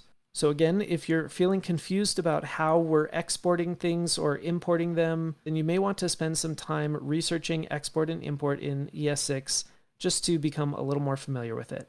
Or another great way to do that would be to just play with this code. See if you can delete these lines, delete the export default line, and just try to recreate it. See if you can get it to work again. When you feel comfortable with everything we've covered so far, let's keep moving forward.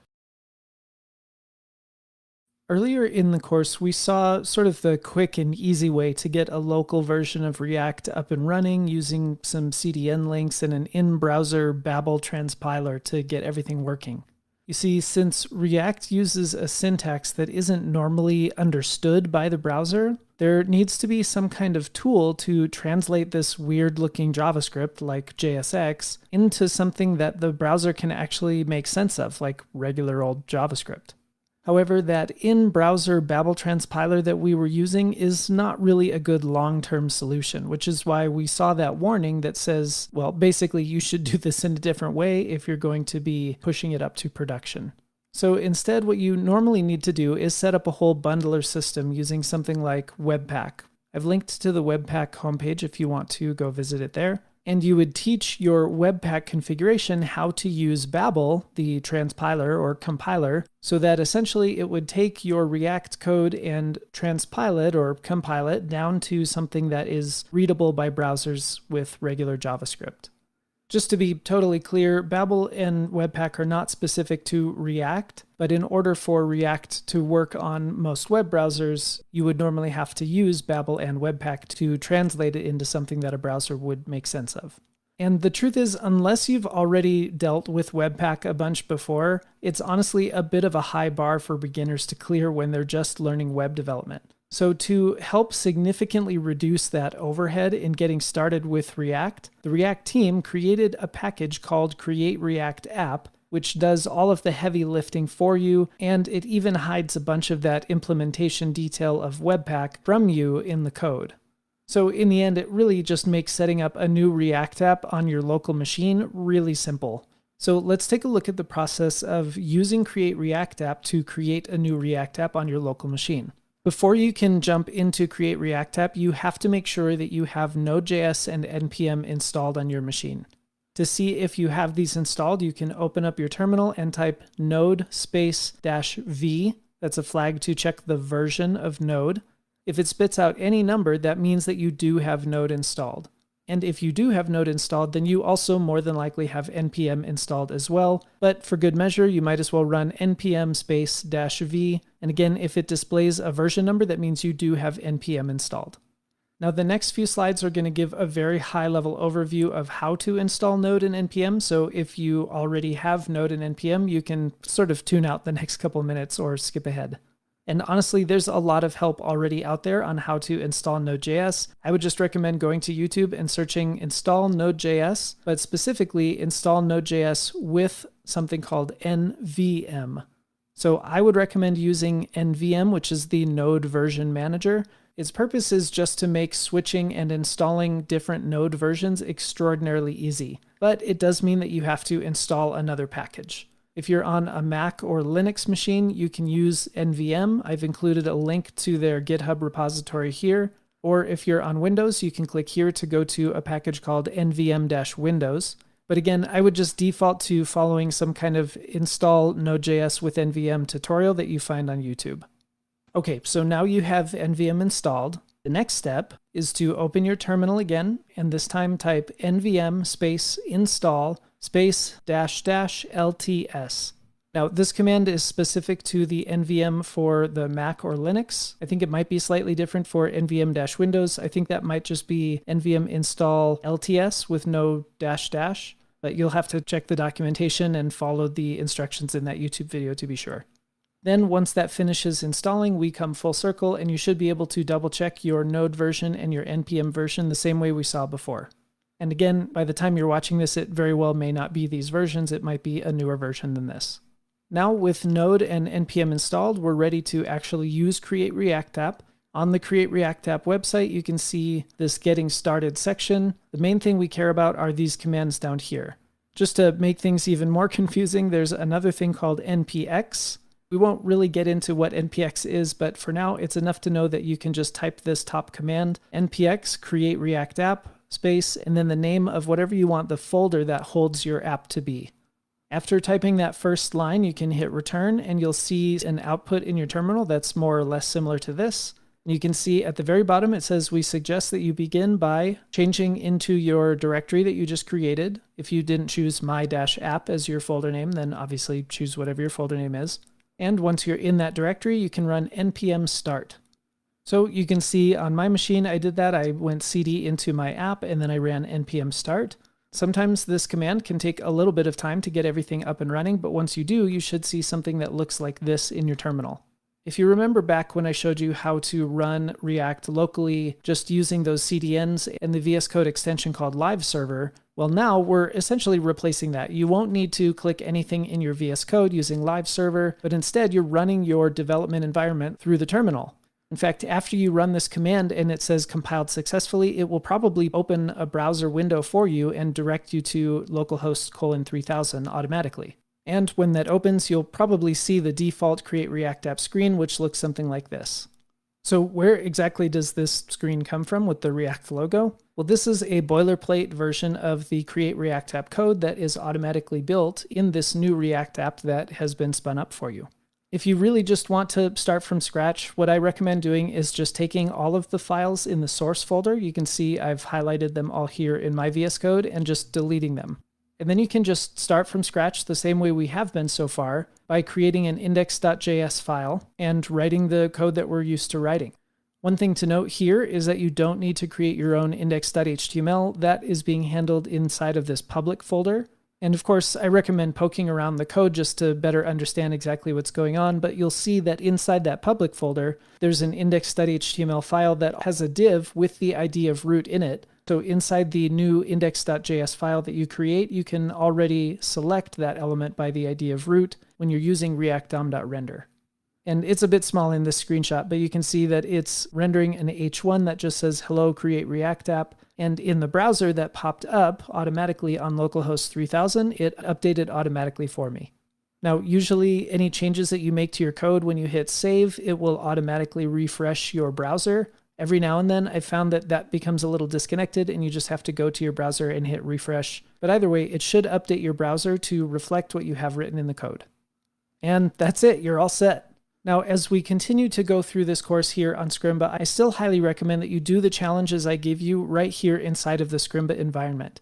One of the huge benefits of Scrimba is that the environment is already interactive and it's already set up for you. And so the barrier to getting your hands on the keyboard, typing the code, practicing React is very low. So although you now know how to set up a local environment, please don't feel like you need to do that every time you're going to do one of the challenges that I give you, because honestly, in this course, we're not practicing how to set up React apps. We're practicing how to write React and build cool applications with React.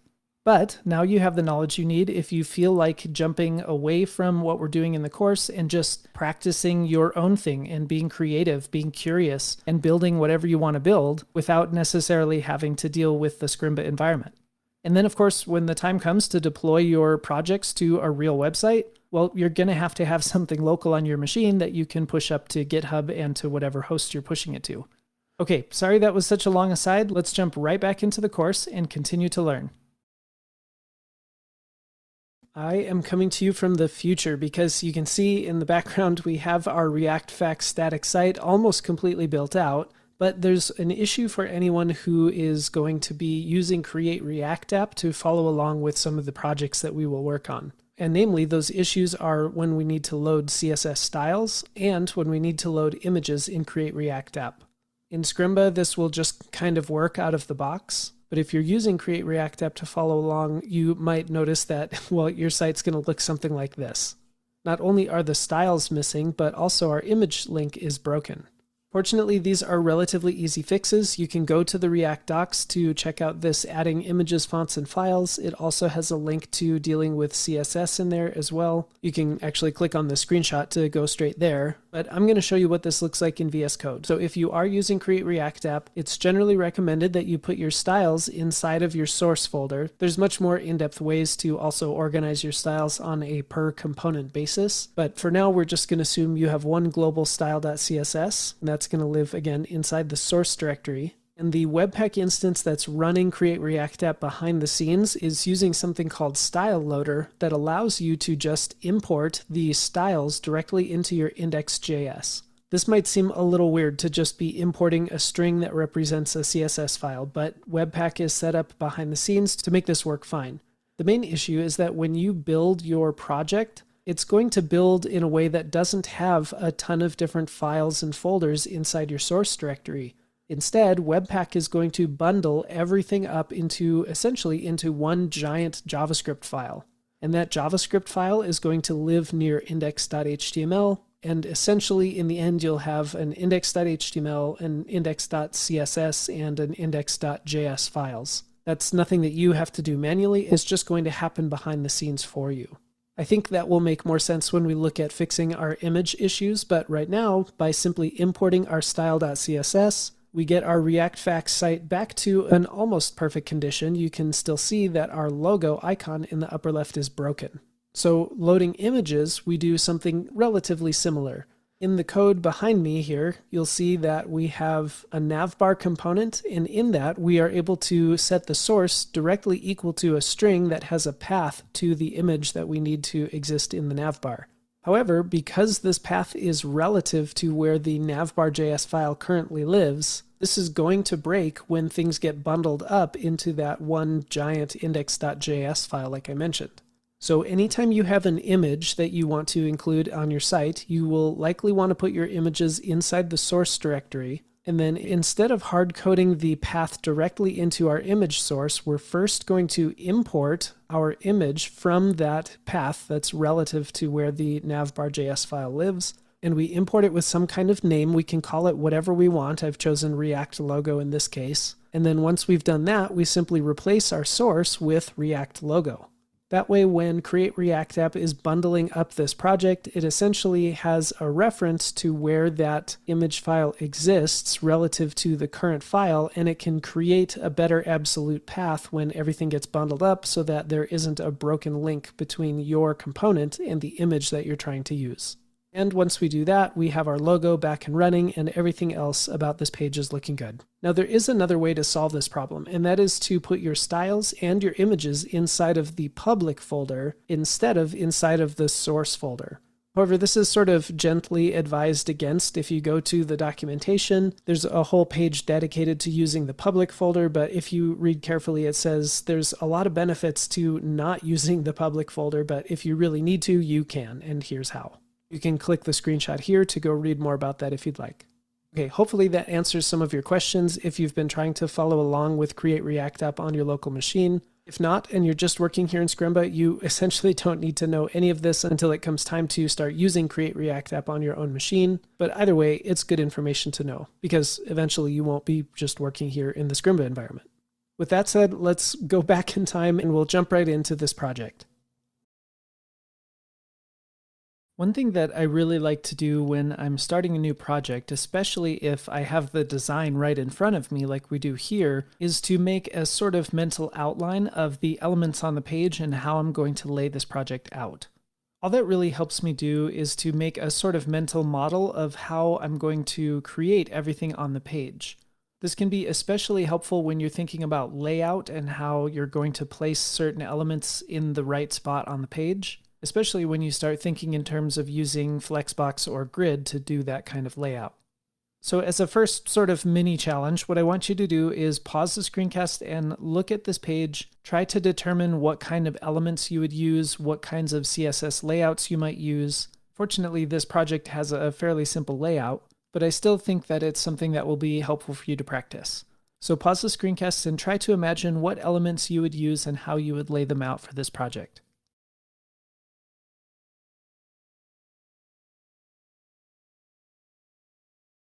There's certainly more than one way to lay out any given page, but the way that I see this is having two primary sections. The top section, which is sort of a nav bar, and the bottom section, which is sort of the main content. Inside that nav bar, we have a little React logo, the React Facts logo text up here, and then a little blurb about what project this is in this course. Already, I can start to see that I'm probably going to choose to lay this out with Flexbox because that's a really easy way to make sure everything's in a nice, neat line. And with Flexbox, all I need to do to push this text all the way to the right is to give an auto margin to my React Facts text here, or rather a margin right of auto so that it pushes this React Course Project 1 text all the way to the right side of my navigation bar. Then down below, it looks like I just have an H1 and an unordered list with some list items. So with this kind of mental outline, I can start putting together what the actual elements will look like on the page. I usually end up creating some kind of container div, so we'll call it a div with the class of container, and this will just surround my whole page. And then we have our main two sections, that nav bar, which we saw at the top, and the main section. Inside the nav bar, we had a couple elements like the image, and then maybe let's call the React Facts text an H3, and this React Course Project 1 an H4. And then in the main section, there was our H1 and an unordered list with some list items inside. Now, in terms of React, this can be a really helpful exercise because I can start to see that I will probably have two main components. First, a custom nav component, which will house my nav element with its children elements. And second, a main custom component, which will house my H1 and my unordered list with the list items. In terms of those nested items, like the image in H3, those are going to be simple enough that they won't need their own custom React component.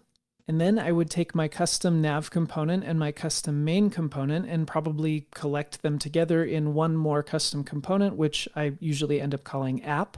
And that will be what renders my div with the class of container. And then that app component, since it contains all the elements on my project, will then be rendered with react.dom.render. So I hope this has been a helpful exercise for you, at least to see the way that I usually like to break down my projects. If it's a layout that's fairly basic like this, I usually will just kind of think about it ahead of time without actually writing it down or putting a bunch of dotted squares around the elements or anything like that. But once you've practiced this enough times, a simple layout like this might take you a total of maybe 10 seconds to think through, but in the end could end up saving you a lot of time. So now it's time for us to get your hands on the keyboard. We're going to have a series of challenges, which will help you be the one that actually builds out this project.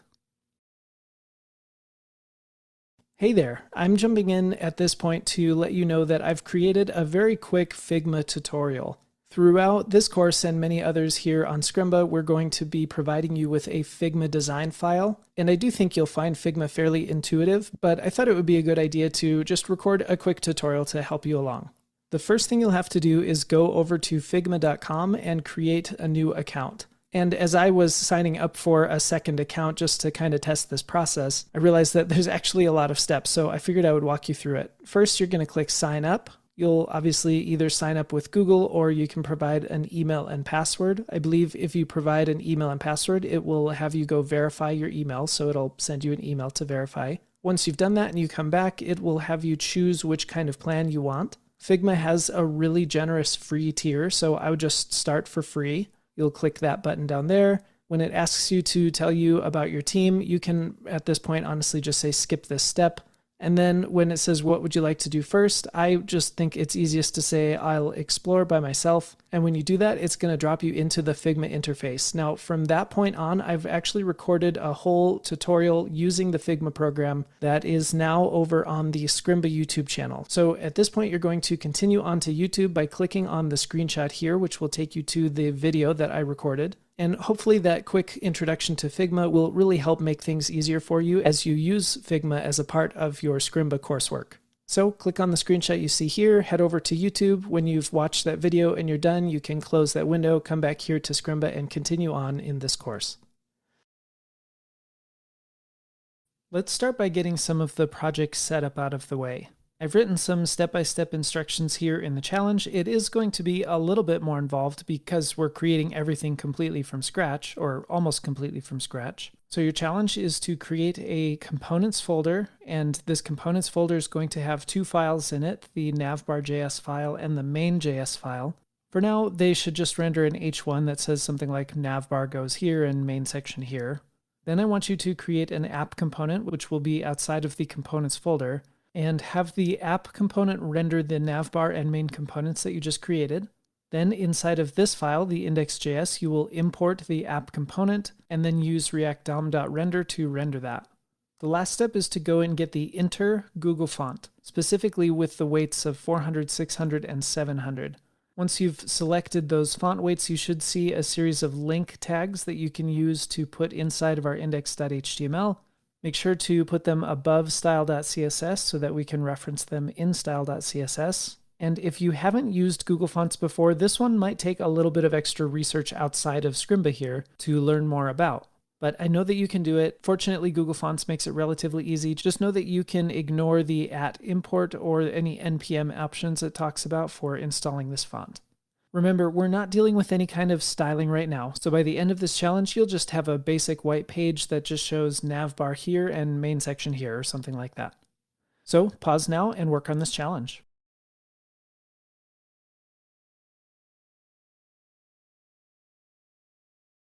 Okay, let's just go one step at a time. We'll first create a new folder called components. And inside components, we can create a new file for main.js and navbar.js. As always, we will import React from React, and we will export default our navbar function, our navbar component. And for now, this is just going to return an H1 that, let's have it say navbar component. Then our main.js is going to be almost identical. We'll just copy this, paste it in, and instead of navbar component, we'll say main component, and we'll call this element the main element. Okay, I'll hit save. This is just going to bring up my preview window, but that's still empty. So I need to create a new file called app.js. And inside of app.js, again, we'll import React from React. We'll also import our navbar component from ./components/navbar. And we'll do the same thing for main, so I'll just duplicate that line and change navbar to main. Then this app component, we will export directly here with export default function app. And we will just have this return, well, we want our navbar to be in here, so we'll say navbar, and we want our main component to be in here. But I want you to think for a second, what's wrong with the way that I've done this? We can see there's a syntax error. So what's wrong with the way that I've set this up?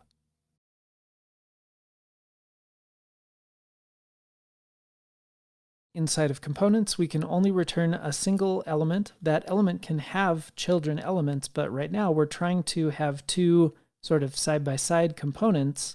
So what we need to do is wrap those in some kind of container like a div. So I'll move this div around and indent those.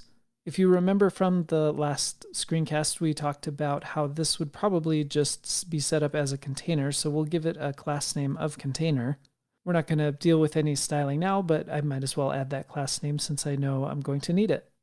Okay, let's go check out our challenge and see where we are so far. So I created a components folder. I created the navbar and main components already. I created my app component, which is rendering the navbar and main components. So here we are. Let's import and render the app component here. I will import app from ./app. Oh, and I am going to be using some JSX syntax, so I also need to import React from React. And in our index.js, I will also be using React DOM. So I need to import React DOM from React DOM. And then I'll use React DOM.render to render my app component, which I just imported. And we're going to put it inside of the element with the ID of root. So we'll use document.getElementById root. And let's hit save and see if we get our elements showing up on the page. Awesome. Navbar component, main component, just like we expected. Okay, so that completes this part of the challenge. And then the last thing was to go to Google Fonts to get the Inter font. Hopefully this wasn't too terribly tricky. Going to Google Fonts will give you a couple link elements. So I'm just going into my index.html, and above my style.css, I will just paste in those link elements. You can see that we have this pre-connect to Google Fonts, this one to gstatic, but then this one is for our actual fonts. Here you can see the font family is Inter, and it shows our weights of 400, 600, and 700 there. Again, I'm putting this above my style.css so that inside of my style.css, I can reference the font family of Inter, and my browser will have already read these other link tags to know exactly what the Inter font is. Okay, let's go back here, and we have finished everything from this challenge. I'll just do a little bit of cleanup. Now, we did just cover a lot of ground. However, every step that we did here was something that you should have already been able to do, maybe with exception to the Google Fonts if you've never dealt with Google Fonts before. So if you did find yourself struggling to get some of this basic setup done, that might be a good signal to you that it's time to go back and restudy and especially repractice some of the past challenges that we've done instead of just kind of plowing ahead in this course. The reason for that is because I'm essentially going to assume that you understood how this works from here on. And the last thing that I would want for you as you're learning React is to just continue on without actually having learned some of these basic setup principles. Okay, let's jump into maybe something a little more fun, and that is adding some actual styling and elements to our project. But before we move on, I wanted to give you one more opportunity to access the Figma design file. We talked about this much earlier in this section, but since it's been a while, I figured this would be a good reminder. If you click on the screenshot here, it will take you to the Figma file where you can get access to the design elements for this, like the colors, the spacing, the fonts, and everything like that.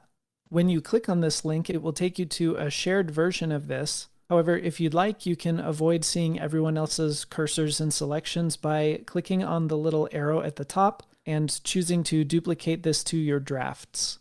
That'll make it so that you aren't seeing everyone else's cursors and selections, but also so that you can make changes to it if you'd like. Okay, let's do it. Let's jump right in and start working on the navbar portion of our project. Okay, this is the fun part. We're actually going to make our navigation bar look the way that it looks in the design. A couple pieces of advice. I highly recommend you reference the Figma file that contains all of the fonts, colors, spacing, and everything instead of just looking at this quick reference that I've put here, but this is meant to be just a quick reference for you if you need it. Another thing is I have added a couple of base styles to our styles.css. I ran into some problems trying to record this without putting my box sizing, and just because it helps a lot, I'm going to remove the margin on the body, especially to make our navigation bar go all the way to the edges. Also notice that I have included the React icon small image here inside of the images folder. You can see that's part of the design up here in the upper left. So without further ado, pause the screencast and make the navigation bar look as close to our design as you can.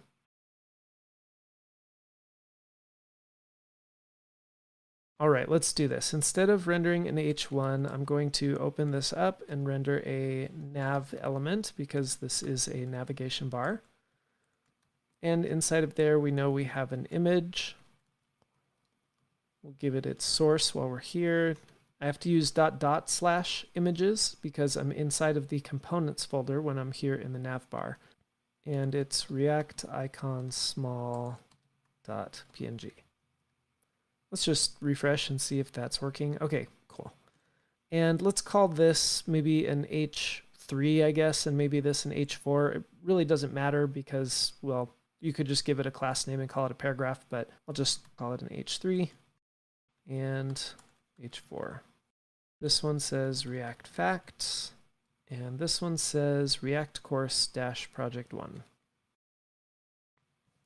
Okay, refresh that, and we've got our elements on the screen. Now, we talked about earlier how the nav bar will probably be a flexbox container. So I think because I'm only going to have one nav element on my screen, I'm just going to style the element nav. If you want, you could always give it a class name as well. I'm going to put display flex. We'll say align items in the center. From the design, we can find that the background color is this color here. It also looks like it has about 30 pixels of padding on the top and bottom and 25 pixels of padding on the left and right. And we can also see from the design that it has a height of about 90 pixels. Okay, so it doesn't look like our top and bottom margin is applying, and I suspect that's either because our image is a little bit too large, or I think maybe more likely because our H3 and H4 here have some top and bottom margin by default. So I think I might just select the H3 directly inside of the nav. Let's say margin is 0, and then let's see if that also works for the H4. Okay, it might be that the image is just a little too large. Let's take a look at the image, and it looks like from the design it's got a height of about 30 pixels. Okay, so maybe our padding is doing fine, and it was just that the image was a little bit large. While we're here dealing with the image, I'm going to give it a margin right, just to bump it away from the text there a little bit. We'll say, I think the design shows it's about 7 pixels. That looks pretty good. And let's go ahead and use the margin right of auto on our H3 just to bump that H4 all the way to the right side. Cool. All right, well, while we're working on that, we can go ahead and give the color to our React Facts. So we'll say the color is this color from the design. Okay, that does it for the color. Let's get the fonts right. And actually, I think all of the fonts on this page are inter, so I'm just going to change that in the body. We'll say inter, and then I think a backup of sans serif makes sense. Let me just comment this out. Yeah, okay, so that's making a difference. So awesome. Our Google fonts are coming through just fine. I can also see from the design that the React Facts logo words there have a font weight of 700, so we'll bold those up a little bit, or maybe that's the default. Doesn't look like it's making much of a difference. And then let's do the same thing for our H4. It has this color from the design, and it looks like it has a font weight of 600. Okay, that's making a slight difference, so that's good. And it kind of looks to me like React Facts maybe needs to be a little bit bigger. And yeah, I can see from the design that it has a font size of something around 22 pixels. Okay, that's looking awesome. Now, when I can avoid it, I usually don't love to style things with their native components if I don't have to. Maybe just for practice sake, I'm going to go into my navbar and I'll start providing some class names here. So let's give a class name to everything on the page. Let's go class name equals, and then up here, maybe I'll use something kind of like BEM syntax. I'll say this is part of the nav block and the element is the icon. And then we'll say this is the nav block and the element is it's kind of like the logo text. And this one is part of the nav, and let's call it maybe like the title of our project here. And what's nice about that is I don't have to do these kind of nested selectors anymore. My H3 was nav logo text, and I can also select my nav title and change these other selectors as well. And one thing I've learned about Scrimba is I have to make sure I save this when I change my class names before I come to the CSS. Otherwise, the CSS updates live, but the markup does not. So once I hit refresh there, that kind of put everything back the way it was. Awesome. This is a really excellent start. Frankly, most of what we did here was just CSS instead of actually doing React. But my goal with this course is not just to focus entirely on React. I want to synthesize some of the information you have been learning so far, including revisiting the CSS and markup and stuff like that as much as we can. Frankly, in this first section of the course, we aren't doing much of the detailed side of React. We mostly have just learned some of the very basic syntax. But I think it's important for us to kind of remind ourselves of the past information we've learned by practicing it here. So the next thing we're going to do is fill out the body section here, or the main section here. There's a couple of gotchas with this that we're going to actually address later. But whenever you feel good about everything we've done here in this challenge, then let's move on to the next one. Okay, let's work on this main section here. I do want you to skip two aspects of the design right now. We're not going to worry about changing the colors of these bullets, and we're not going to worry yet about adding this logo over here to the right. Everything else, though, is fair game for this exercise, so pause the screencast and work on this task.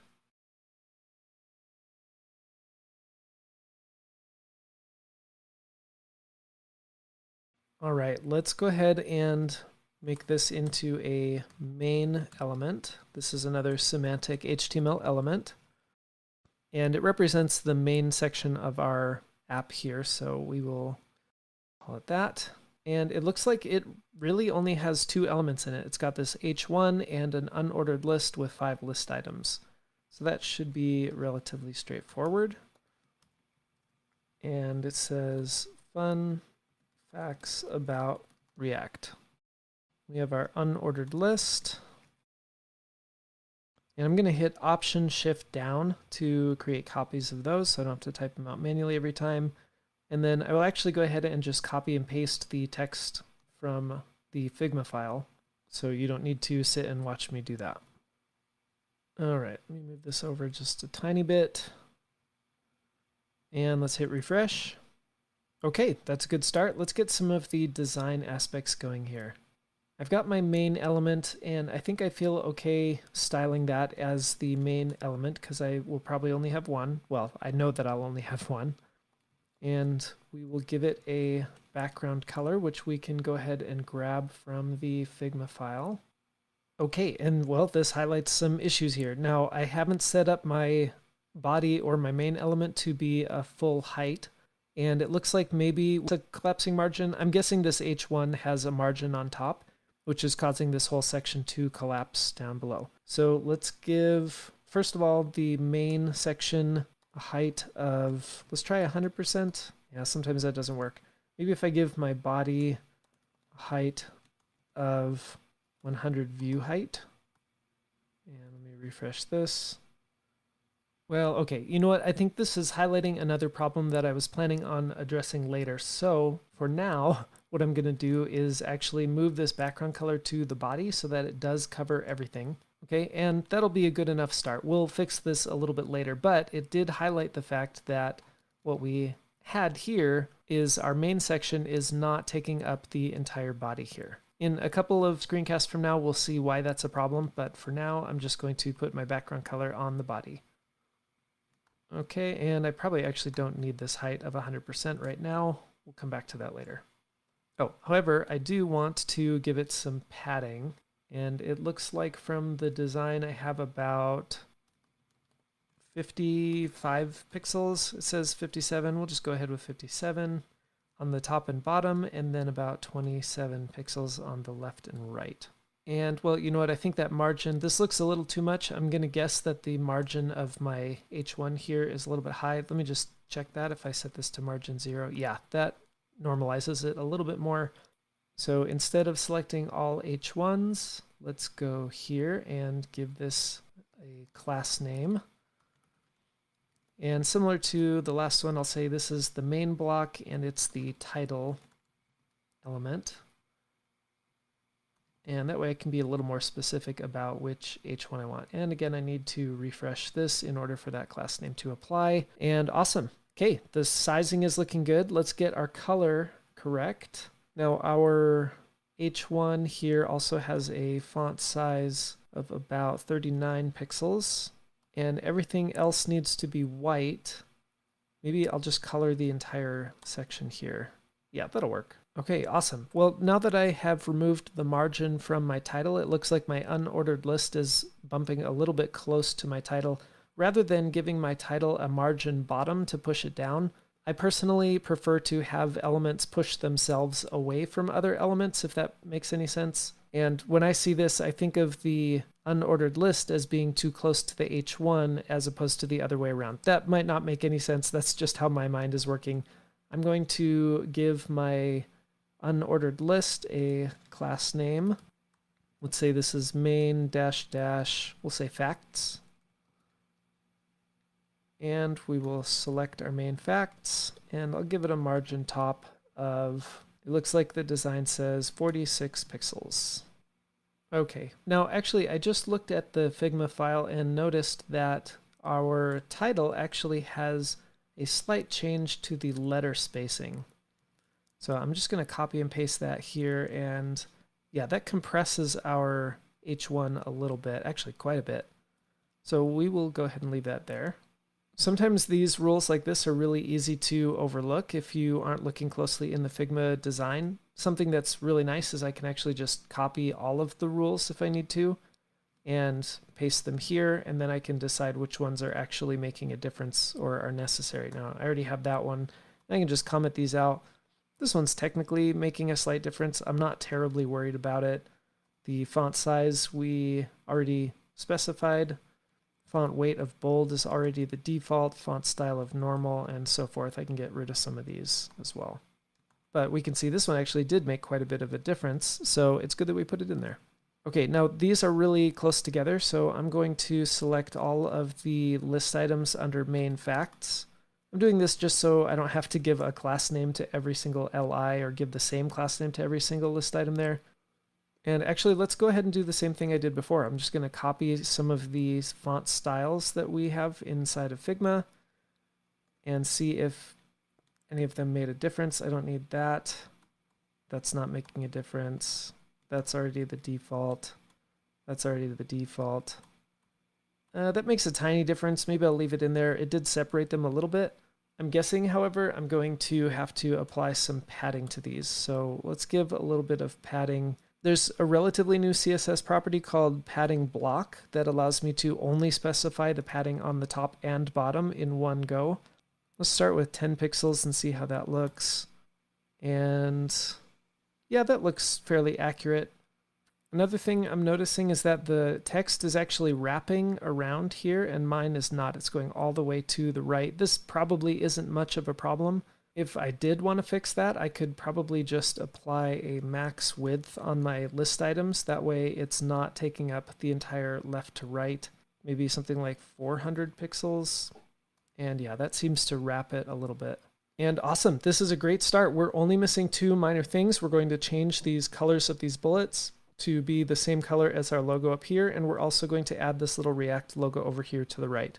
However, both of these have a little bit of a gotcha to them, so I thought it could be good to do them each as a separate assignment, and that is what we're going to cover next.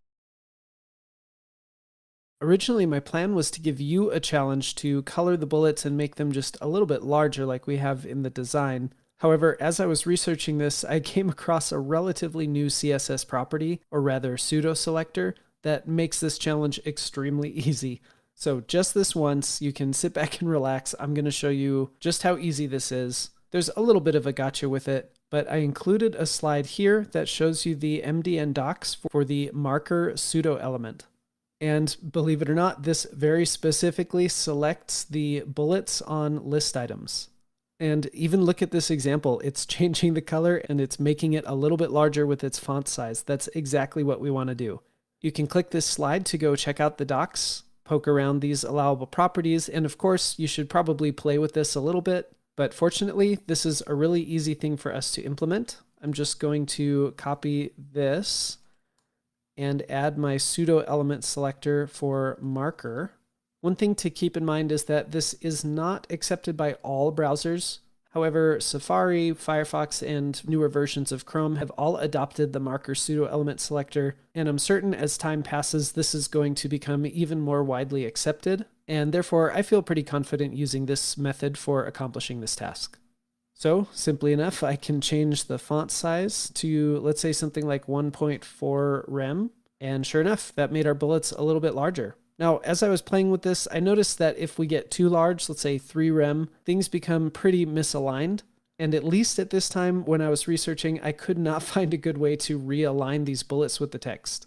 So in my playing around, I found that 1.4 made the bullets larger without getting them misaligned with the text. So for now, we have that limitation. I'm just going to work within that and say the font size is 1.4 rem. It's not quite as large as what we have here, but that's okay. And then again, simply enough, I'm just going to go take the color of our text here. This is the blue color that we want, and stick it right here as our color. And sure enough, we have the blue color on the bullets. Easy peasy.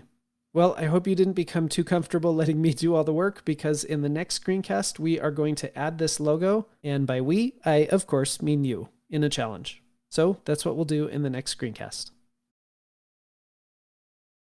I actually debated a little bit whether or not I should include this as a real challenge for this section, only because it touches on some CSS that you may not be super familiar with. But in the end, I settled on remembering that you guys are capable and you can use Google to your advantage just like a real developer. So here it is. I decided to add it in. Your challenge is to place that gray React logo in the background. We have that logo here under images as React icon large.png. Something important to know about this icon is that it is actually half of the React logo. It looks from the design like maybe it's a full React logo that's just bleeding off the page, but if you look closely, once you put this React icon large on your actual page, you'll notice that it's only half of a logo. At first, that threw me off. That just had to do with the way that I exported it from Figma. Honestly, I think it makes our job a lot easier as we're placing it on the page. So just keep that in mind as you move forward. One last little piece of advice I'll give you is to add this background image to the main element. It probably would work just fine to add it to the entire body element, but I'm going to be doing it to main, so you might as well do it to the main element as well. Again, Google is a developer's best friend, so don't be afraid to use Google while you're trying to solve this challenge. Pause now and work on adding this background image.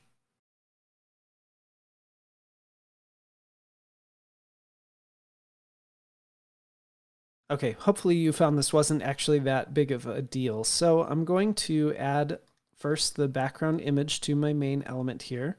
I'm going to use the URL function so I can specify the location for these images. This is relative to my style.css file, so I'm going to say /images/react icon large.png.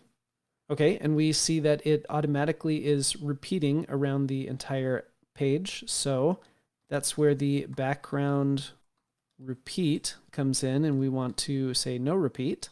Of course, here by default, it puts it in the upper left of our page, or rather the main element.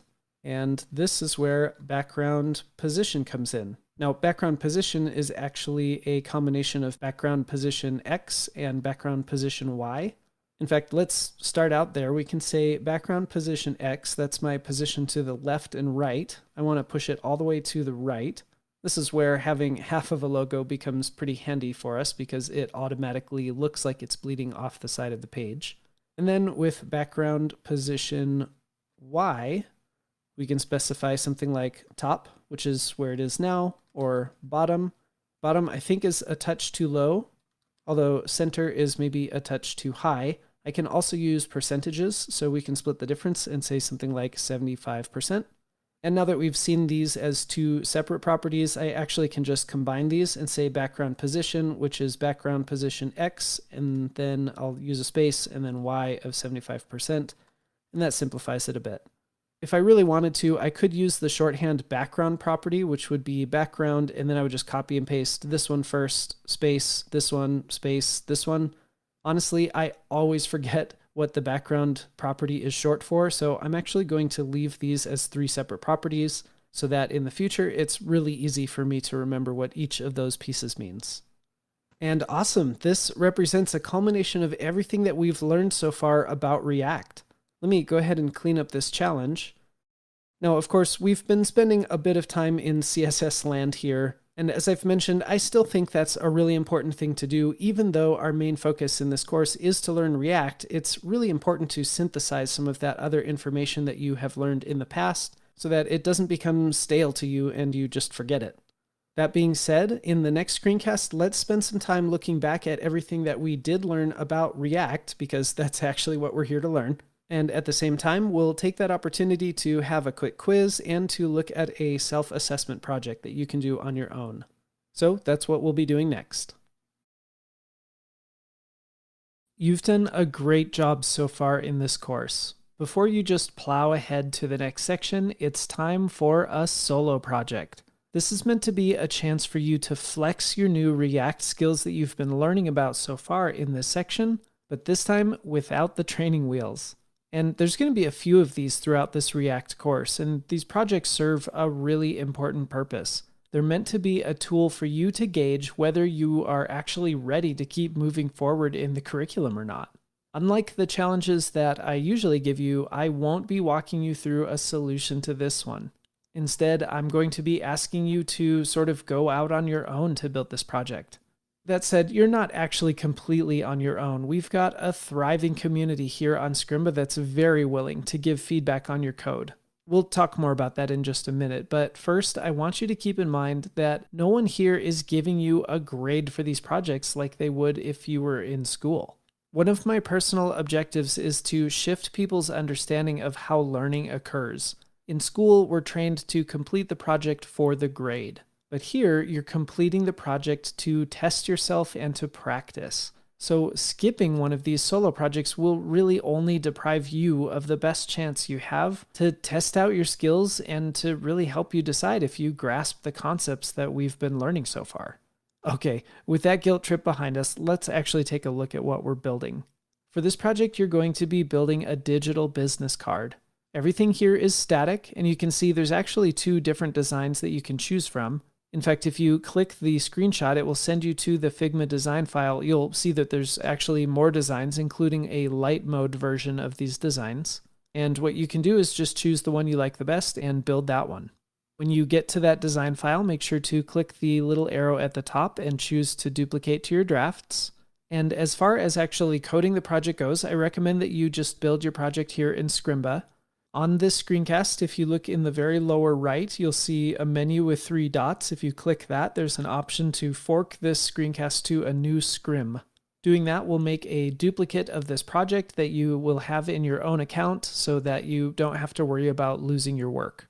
You can see I really didn't give you a whole lot to work with here. We have a very basic HTML file that has our div with the ID of root, an empty index.js file, some very basic styles, and the 2 dependencies that you'll need to get React set up. Okay, let's come back to the requirements of this project. First of all, I want you to be building this project from scratch, which is why I'm not giving you any starter code at all. Next, and probably pretty obvious, I want you to fill in your own information for the digital business card here. And while you're building it, I want you to make separate components for the info section, which is what I'm calling this whole top half up here. The about section, which is really just this header and a paragraph. The interest section, which is another header and a paragraph. And a footer section, which has the social icons. While you're working on this solo project, make sure to share your work. In fact, you don't even need to wait until you're completely finished with the project. You can be asking for code reviews and help all along the way. If you click the Discord icon here, it will open the Scrimba Discord server specifically to a channel called I Built This, but in reality, you can share your project in any of the channels that make sense to do so in. And then for anyone who is learning in public and likes to use Twitter, you can click this Twitter icon, which will open Twitter and pre-populate a new tweet where you can include a link to your project so that you can share it to the world. Okay, I wish you the best of luck, and I'm looking forward to seeing everyone's projects. Awesome job building some of your first React projects. I know that these are just static sites, and so far you're really not seeing the benefits of using React to build these kinds of projects. But now that we have some of the basic React syntax under our belts, we're ready to start dipping our toes into a few of the really neat features that React has to offer as a framework. But first, let's take just a minute to recap what we've worked on so far in this section. In the beginning, it can be really helpful to know why we even care about React in the first place. We learned about how it is composable and declarative, what those terms mean, and how that's beneficial to us as web developers. Then we learned about the JSX syntax and how that allows us to write code that's much more familiar to us because it looks like we're writing HTML code inside of our JavaScript. Then we saw how we could actually apply the composable nature of React by creating our own custom components. For example, in our React Facts site, we created our own components for the main content of our page, but also for our navigation bar. Obviously, in this case, our navigation bar and our main sections are pretty simple, but hopefully you can imagine as your sites get more and more complex, how the ability to segment each of the pieces of your page into its own components can be a really beneficial thing. And soon we'll be really tapping into the power that comes with that as we learn more about React. Then we started learning about how we can style our projects because, well, obviously adding CSS is one of the key things that we need to make it look polished. Truthfully, there are a ton of ways to add styling to React. For now, we'll just be sticking with CSS classes because they're familiar, and all of these things combined have enabled us to create our own static pages in React. Like I mentioned, because we've only been working on static things so far, you might not yet be understanding why we're using React in the first place, but I promise we're going to get there and I promise it will be worth it. Before just moving on, you should celebrate your wins. Over in Discord, there is a Today I Did channel. If you click on the screenshot here, it will take you there, and you should let everyone know that you have just completed the first section of the Introduction to React. Also, this might be a good time to realize if you've been sitting down for too long or watching too much of this in one sitting, make sure you take a break. Your brain needs to rejuvenate itself, especially with all the new information you've been learning. So once again, congratulations on completing this section. You really should be proud of yourself. When you're ready to jump deeper into React, I will see you in the next section. Now that we've covered the basic syntax and concepts of building a static page in React, we're now ready to jump into the next phase, which is learning how to use data to create our web pages. In regular HTML and in the React code that we've done so far, all of the content that we're displaying on the page has been hard-coded directly into the React components. And it turns out this has some major limitations, which we'll be discussing in this section. First, let's look at the project that we just made. This little React Facts page, all of the data on this page was actually hard-coded directly into the components themselves. But now let's look at this section's project, which is a clone of the Airbnb Experiences page. Up near the top, we have some elements that are likely just hard-coded pieces of data. However, when you get toward the bottom and you have a list of different experiences, you can probably imagine that there isn't a developer sitting around waiting for a new experience to become available on the Airbnb website, and then immediately going into the code and updating this list to include that new experience. Instead, the data that's living in Airbnb's database is what will be driving the list that we see here. And once you start thinking in terms of components on a page that are actually being driven or displayed based on the data that underlies the page, you'll start to see this same architecture existing all over the web. Basically, any e-commerce site or page that has any kind of list on it is probably not using anything hard-coded into the code of the page, but instead is using the data that lives behind it to drive the content that exists on the page. If that's confusing at all, don't worry. We're going to dive into the specifics and see exactly what I'm talking about. Just like before, you can click on the screenshot you see here to go to the Figma design file for this section's project. And also, just like before, when you get there, you'll see a screen that looks similar to this. I'd highly recommend that you click on the drop-down arrow near the top, go down to Duplicate to your drafts, and choose this option to create an editable copy that will live in your own drafts instead of trying to use the one that is shared amongst everyone coming to this page. Once you click Duplicate to your drafts, you should see a little modal at the bottom that pops up that says that the file was duplicated to your drafts, which also includes a quick button that you can click to go directly there. And by the way, you can click any of these little screenshots to go to this design file as well. So let's see what we're going to be learning. The first thing that we'll be diving into is a concept called props in React. Props is one of the major topics in React that will help you create reusable and composable React components. And so we'll be spending a pretty good amount of time covering the concept and the syntax of props. And the other major topic we'll be covering in this section is how to create React components from an array of data. This is what will allow us to create those designs like in our Airbnb design here, where we have a list of items that we won't need to manually update anytime the data behind it changes. Now, before we jump into some of those more crucial topics in React, the first thing we're going to do is spend a bit of time creating the top half of our project here. And I'm going to say something that might shock a few of you, and that is that if you already feel very confident in doing styling in React like we did in the last few screencasts of the last section, I'm going to give you permission to skip the next few screencasts where we talk about designing the nav bar at the top and designing this hero section up here. Now, this isn't a free pass to just skip those sections. If you feel at all like you need additional practice using styling in React, I highly recommend you do not skip those practices. However, I did just want to warn you ahead of time that we will be spending a bit of time working on some of those design aspects before we jump into the main topics for this section. So again, click on the screenshot here to open it in Figma, create a copy in your own drafts, and then let's jump right in. We're going to start off this section as mostly a review of what we learned in the last section, which was how to create our own custom components. The way that we'll be reviewing that is by first building the top section of this project, which is really just static elements. You can see up at the top, we have a little navigation bar. Well, it's not even a navigation bar. It doesn't lead anywhere, but we'll call it a nav bar. And that's what we'll be working on in this first challenge. After this, we'll build this little photo grid and the text down here. And those will be two separate components, a navbar component and what we'll call a hero component. You can click on the screenshot you see here at any time to be sent to the Figma file in order to look for the design specifics. And because we already hammered it in the first section, I'm not going to have you build this completely from scratch. So let me walk you through what we have so far. In index.js, we're simply importing app and rendering app. Our app component is, well, basically as simple of a component as it could possibly be at this time. And this is also where your challenge is to build the navbar component. I've also included the Airbnb logo image as well as the photo grid image, which we'll get to in the next challenge. But in this challenge, the Airbnb logo is this little Airbnb logo in the navigation bar that you'll be working on now.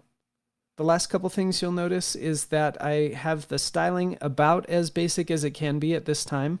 And I've also already imported the Poppins Google font that you'll notice is used in the design file.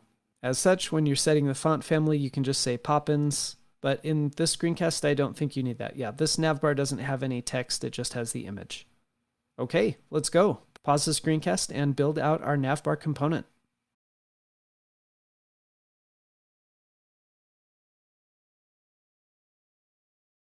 I think what I'll do, even though this isn't going to be a particularly large application, I'm going to add a new folder called components. And that is where I will put my new navbar.js component. In navbar, I'm going to import React from React and export default my navbar function. I'm going to use the semantic nav element here. And the only thing we really have in here is an image, so I'll use the image element, and I'll provide the source, which will be /images, since I'm now inside of a components folder, /airbnb-logo.png. Okay, we have our component built. Obviously, this image is not sized correctly, so as soon as we get it displaying, it's going to look a little bit funny. But in our app.js, let's go ahead and import our navbar from /navbar, or actually it's /components/navbar. And then for our app component, let's, instead of rendering this h1, we'll put a div as our wrapper for the elements we put here, and we will render our navbar. Okay, again, I bet our logo is pretty huge. Yeah, that's much larger than we expect, but that's okay, because now we can turn to the CSS in order to style this. Because this app will be pretty limited in size and I'm only going to have one nav element, I'm just going to directly style the nav element. I can see from the design that it has a height of 70 pixels. And of course, that's not going to stop our image necessarily from expanding beyond the borders of that nav. However, in order to center that logo and get it over there on the left and everything, I think I would like to just make this a display flex. I think that's also going to, yep, our logo will be confined within the flex box because now it's a flex item and it's automatically resized to fit within its boundaries. If I add a little bit of background, let's just do something temporary. We'll say background color is blue. That lets me see exactly what I'm working within. And I bet if we just add some padding, we will get to resize that Airbnb logo a little bit smaller. Let's give it about 20 pixels on the top and bottom. Oh, that's already looking a lot better. And we'll say maybe 36 pixels on the left and right. That'll just bump it a little further to the right. Then if we look on the design, we can see that there's actually a box shadow on the bottom of this nav bar. It kind of helps separate it from the rest of the body. This isn't always a perfect way to go, but you can actually just copy that CSS directly from Figma and paste it. You can see when it was designed, it might not have been perfect. We have some weird decimal values here, but for now, I'm not going to be too concerned about that. It's a little difficult to see with our blue background, so let's get rid of our blue background. And awesome, we can see that's looking pretty good. One kind of strange bug I noticed when I was practicing this earlier is that on a Safari browser, this Airbnb logo will sometimes stretch the entire width for some reason of this navbar. So before I move on, I'm going to go to my navbar and give a class name to my image here. Let's call it nav-logo. And I'll hit save so that we can style that in our CSS. We will select nav-logo. And if I give it something like a max width of 100 pixels, that fixes the problem in Safari. Awesome. This is a great start to our app. In the next screencast, we'll pick up with another challenge and complete the hero section, which is right below. And that will conclude the review, at which point we can move on to the topics for this section. The next part of this review is for us to now build our hero component. That includes the photo grid, this H1, and this paragraph. To make things easy for the photo grid, I exported all of these photos as a single PNG, so you don't have to worry about laying out these images in a really cool way like this. Just as before, you can click this screenshot to go to the Figma design file for the specifics. The font being used is that Poppins font that we're pulling in through Google Fonts, so you can set the font family to Poppins. From a design perspective, you might also notice that this image grid is centered in its container, whereas the text is left aligned, although obviously there's this padding here. So your challenge is to build the hero component, pause the screencast, and work on this challenge.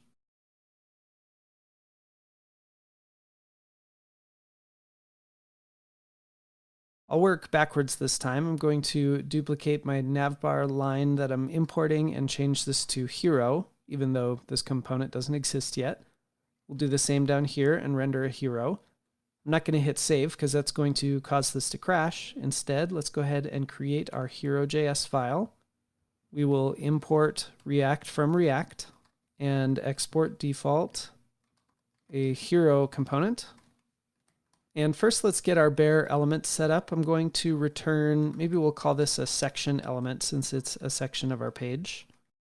And we can see we have an image element, an H1 element, and a paragraph element. So I'll include those now. I'll go ahead and just paste in the text of these from the design file. Let's add our image source. And that'll be from /images/photo-grid.png. And just like our logo, this is probably going to be a little too big for us. Yep. If I scroll down though, I can see some of this stuff popping up here. That's good. It's a good start. I'm going to set us up for some success with the CSS just by giving us some class names. Let's give the image a class name of maybe hero-photo. We'll do the H1 is a class name of, let's say, hero-header. And we'll do the same for the paragraph. Let's call it hero-text. I'll hit save, and then we'll go over to our styles so we can style some of these up. One thing that I've liked doing in the past is if I'm going to have a section that represents an entire section of my page, I just will style the entire section element or the section element directly and give it something like a padding of 20 pixels. That way, if in the future I want to use sections as, well, sections of my web page, it will automatically have the padding applied. Similar to what we did with our navbar, I think I want to make this section a display flex, but I'll have it be in a column direction. That'll make it really easy for me to center this photo grid, but keep these left aligned. I don't want to do that on all of my sections, however, so I think I'll go back to my hero and I'll give this section a class name of hero. And that way it's acting kind of like the hero container. And let's style our hero to be display flex with a flex direction of column. I have to hit save over here so that applies. Okay, that's already looking a lot better. I'm going to make this just a little bit bigger so we can see how it compares. One thing I noticed when I resized that is my image is growing probably infinitely to fit this container. Because I'm working in a fairly small space, I'm really only designing for mobile right now. But I think what I want to do is give my hero photo something like a max width of, it looks like in the design it's around 400 pixels. And we can see doing that is making it align to the left side there. So let's give this the flex item property of align self to the center. Okay, well, the only other thing I notice when I'm looking at the design is that my H1 and my paragraph are spread a little ways apart. Oh, and they're not the correct font family quite yet. So let's actually give the entire body a font family of Poppins, and we'll give it a backup of sans serif. And let's see. Oh, whoops, not popping, Poppins.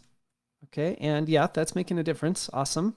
And then I'll come back down and I'm going to simply style my hero header. And let's specify a bottom margin. So margin bottom of, it looks like it's about 16 pixels in the design. And I think my paragraph might have some margin that's automatically applied. I'm just going to style my hero text to have a margin top of 0. Okay, those are sitting a little closer together, a lot like the design. Okay, I know that was a little bit lengthy to work on mostly CSS here, but like I said, I really think it's important to be synthesizing some of the past things that you've learned before they, you could say, atrophy or get stale and you just forget them. Especially as a front-end developer, there's almost no way to completely escape CSS if you hate it, and hopefully if you love it, then you really enjoy these reviews. So with this top half out of the way, now for the rest of this section, we'll be learning what we need to know in order to handle the bottom part of this app. So that's what we'll start doing in the next lesson. Let's jump right in and start building an instance of our card component. The main purpose of this exercise is to really illustrate how we're not quite yet prepared to build a series of components like we have down here. So for now, you're just going to build out one instance of our card. There's a few things that I've done for you. I've created, first of all, this card component. So you won't have to build this from scratch. And right now we're just rendering one instance of our card component.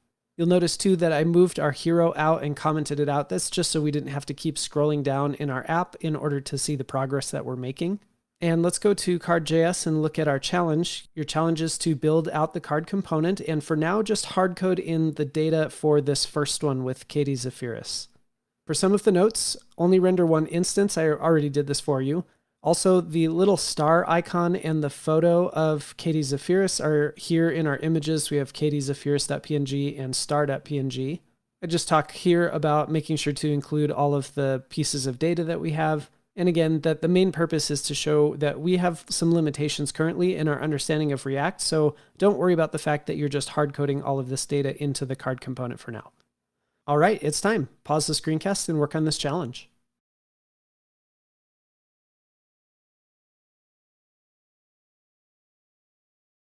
Okay, so when I look at the card component that we have in the design, I think what I'll do is make one div that will surround everything in the card, both the image and all of the data below.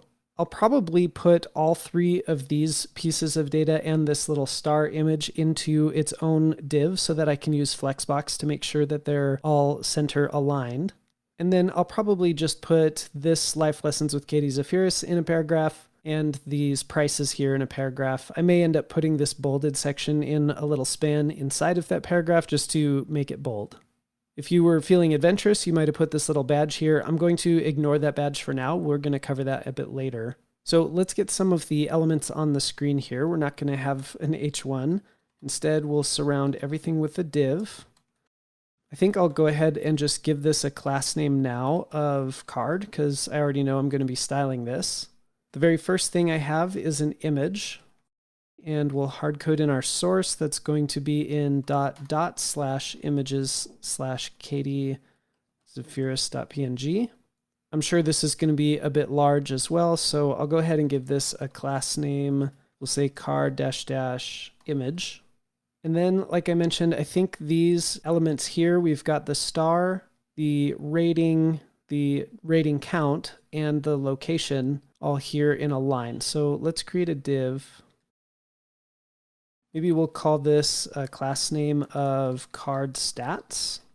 And we'll put in our image, which will have the star.png as its source.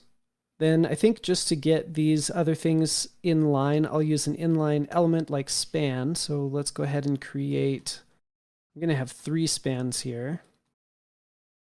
And remember, I'm just hard coding in some data. So we'll put 5.0. We had a parentheses with a 6. And I might actually just put my little bullet here as well. And then the location was USA.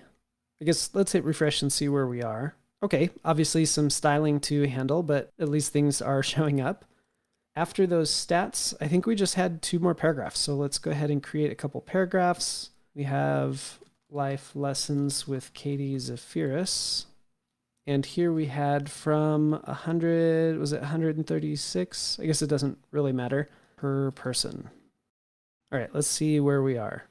Okay, well, we have the elements on the screen. Let's start doing some styling here. I'll go over to Styles. First, I'll start off with my card, and it looks like from the design that it has a width of about 175 pixels. And while I'm here, I'm noticing that the text of this card is a little large. I think I'll just style all of that right here. We're going to say font size of, it looks like it's about 12 pixels. Okay, that's starting to look better. I had my card image, which is looking a little large. And in fact, the image is spanning outside of the boundaries of the card. So if I add a width of 100%, yeah, that's much better. And from the design, it looks like we also have a bit of a border radius, looks like maybe 9 pixels. Awesome, the image is looking good. Then we had this div that contained our image and our 3 spans. I think we called that card stats. And like I mentioned, we're gonna make that display flex and use align items to the center. Okay, and my star is looking pretty huge compared to the other things. I can't remember if we added a class name to the star. Not yet. Let's go ahead and add a class name, and maybe we'll call it card -- star. Then I'll hit refresh somewhere so we can see those styles right away. Card star. It looks like the height is about 14 pixels. Okay, that's looking a lot more manageable. In the design, the review count of 6 here and the location are both in gray.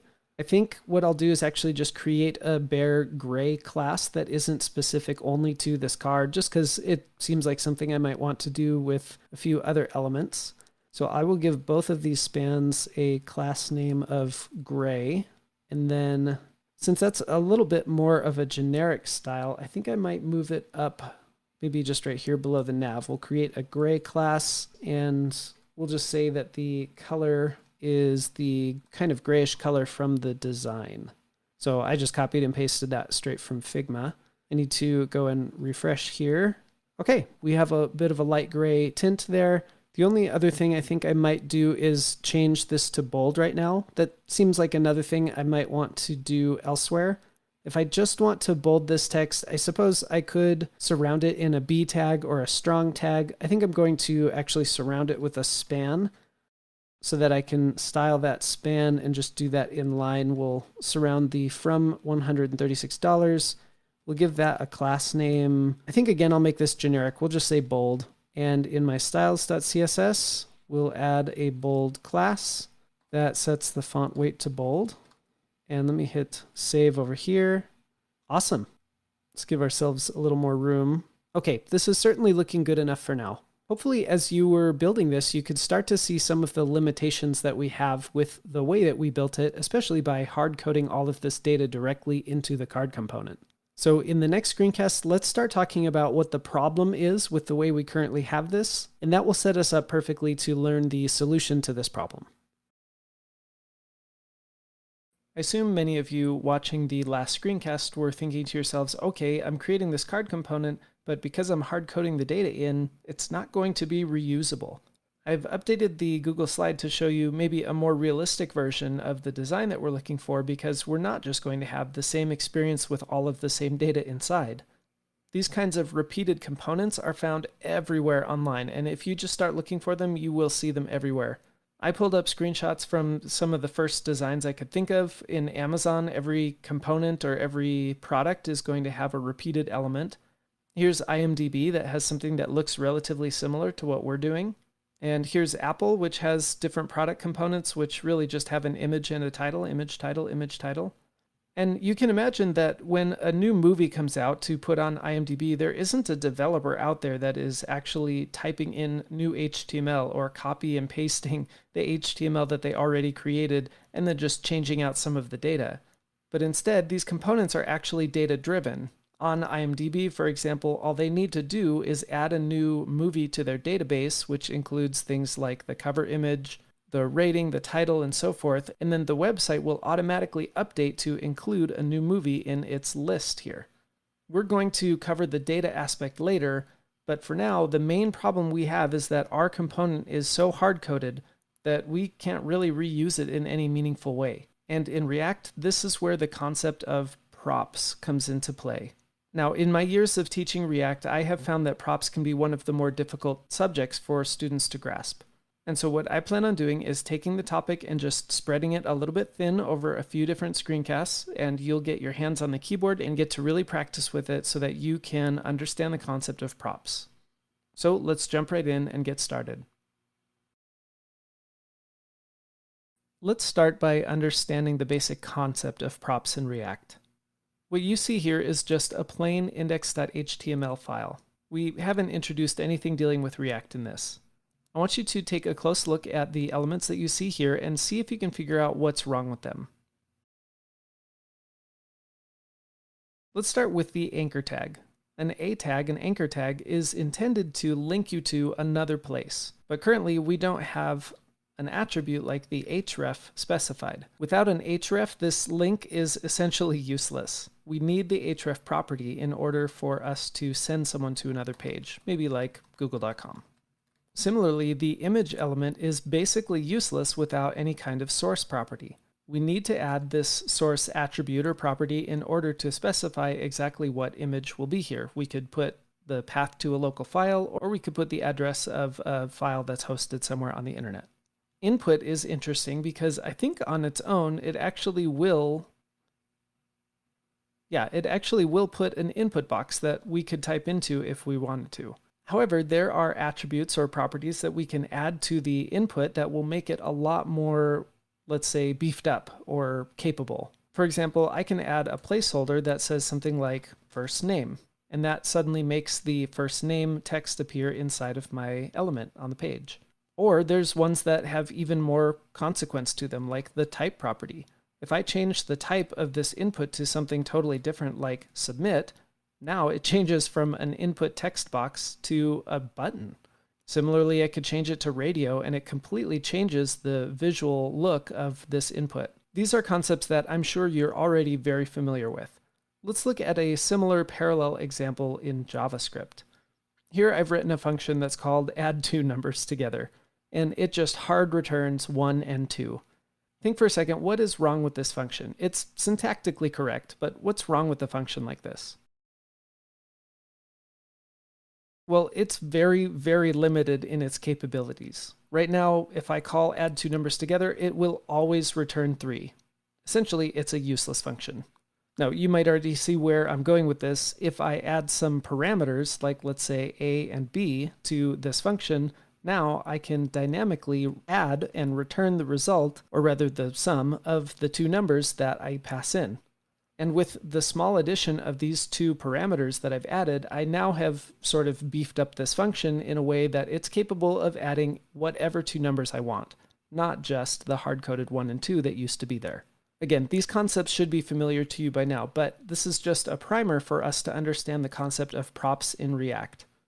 In both of these instances, in JavaScript and HTML, we can see that passing additional information to our maybe elements, or in this case, functions, allows us to reuse these elements or functions in multiple different ways. So with that primer under our belts, let's look at another conceptual parallel that is a little more visual. Let's try to understand props with a little bit more of a visual example. This is a screenshot taken from YouTube, and as you spend more and more time with a framework like React, you will begin to see these patterns of elements on the page that are repeated pretty much everywhere on the internet. For example, if you look here, you'll see that there are multiple components being displayed here, but all of them have essentially the exact same structure. They each have an image toward the top that takes up about half of the height of the component. Each of them has bolded text that represents the title. There's the view count showing the number of days ago that it was published. There's even little timestamps embedded inside of the image in the lower right. And as I've mentioned before, there certainly isn't a developer at YouTube that every single time a video is posted to YouTube, they go in, copy the code from an old tile, and paste it in again so that it can exist on the site. Instead, a developer has created a single component, maybe let's call it a video tile component, and has made that component flexible enough to take in as a property the image and the title, the view count, the number of days ago it was posted, who posted it, the timestamp, and so forth. And as you become more experienced in React and you start to see these patterns for yourself, you'll begin to realize that they can be nested inside of each other. For example, not only do we have repeated video tile elements here, but we have something that let's suppose is called a video list. Each one of these is made up as a parent-child relationship of video tiles. Even small things like on the left side of the page, you can see that these are probably individual components that are taking in properties to help them display something slightly different. In this case, it's probably just two elements. There's an image and there's some text. So that's probably enough of the conceptual. I think you're starting to understand the concept. Now let's go back to React and we'll start looking at how this is actually applied in code. Before we can continue on with props, we need to take a quick aside to talk about something. We've learned how our components will be returning JSX, which is a special syntax of JavaScript, or rather it's something that's created by React and allows us to write our React code in a very declarative way. However, one of the most common things that you'll find yourself doing is trying to insert values from JavaScript inside of your JSX.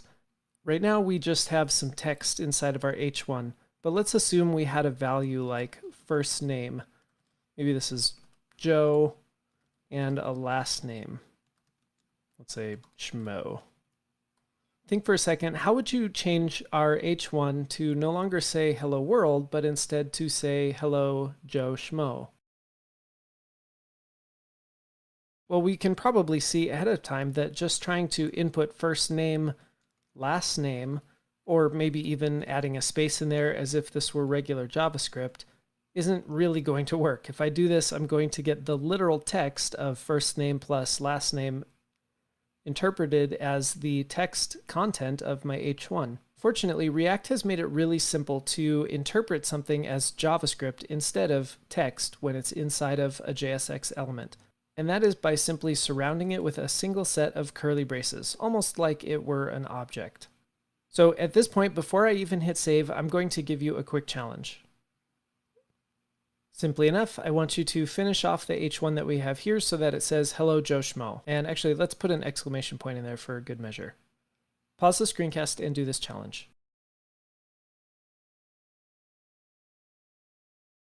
Well, if I hit save, we'll see that it interprets the Joe correctly. Instead of saying first name, it's now taking the value of our first name JavaScript variable and inserting it here.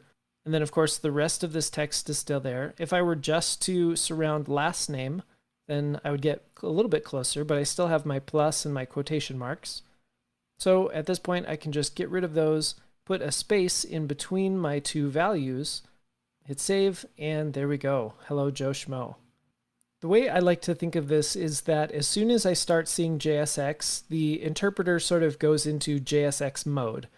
Anything after this greater than symbol is going to start being considered the text content, or in the case of having nested elements, other JSX elements. And we're currently in what you could call JSX land.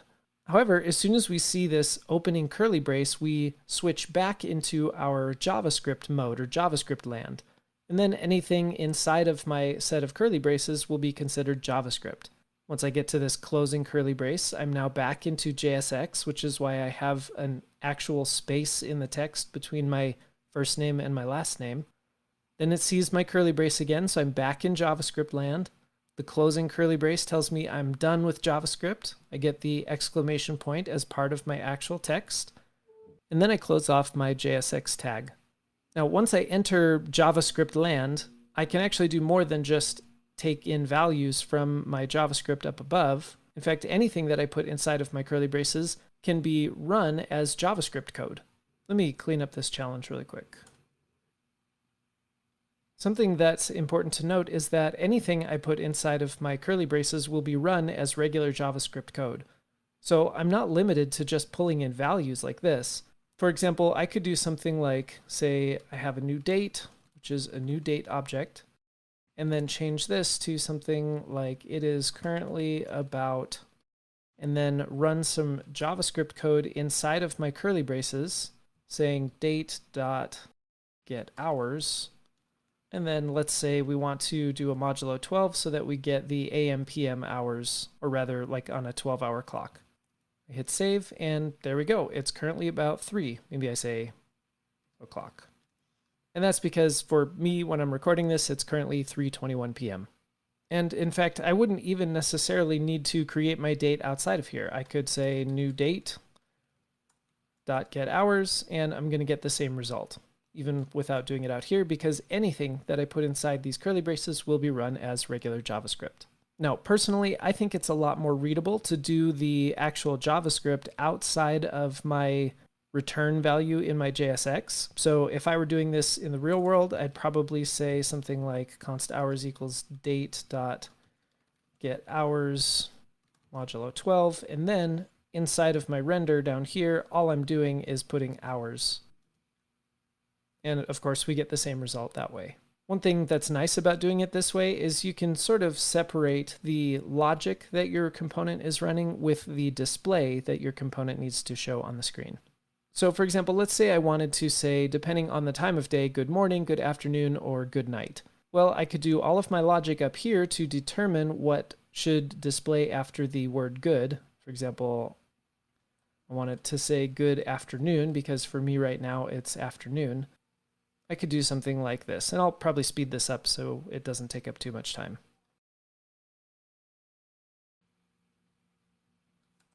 All I've done really is created a changeable variable, let time of day, and then said if the current hours is less than 12, it's morning. If it's between 12 and 17, then it's afternoon, and otherwise it's considered night. I probably should make something for evening because 5 o'clock p.m. seems a little bit early to say goodnight to someone, but whatever. So here's another mini challenge for you. Okay, your challenge is simply to fix the H1 below to use the time of day string that we determined in the code above. Pause the screencast and work on this challenge.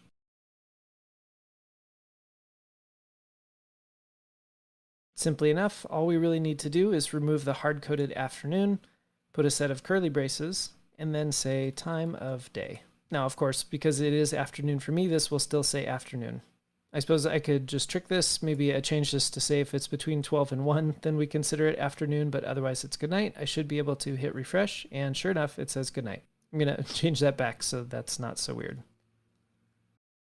Okay, with that concept, we are primed to now jump back into props and to see what the syntax of props actually looks like. To help guide us through learning the syntax of using props in React, we're going to look at this little contact book that I created here. As you can see in our app component, everything is hard-coded. Each one of these divs, which I separated with a little space in between each one, represents one of the contact cards. But of course, all of the data is hard-coded inside, which means if I ever needed to make a change, especially to something like the styling, I'm going to have to make that change to every instance of this contact card that we see here. Before we can really talk about props though, we have a challenge for you, and that challenge is to create a separate component called contact, which as the challenge shows will be in a different file. And then I just want you to choose one of the contacts that we have here to move into that file. Essentially, you can just copy and paste one of these contacts over into your contact component. Then, once you've moved one of these contacts over to the contact component, I want you to import the contact component and render 4 instances of it here inside our app component. While you're working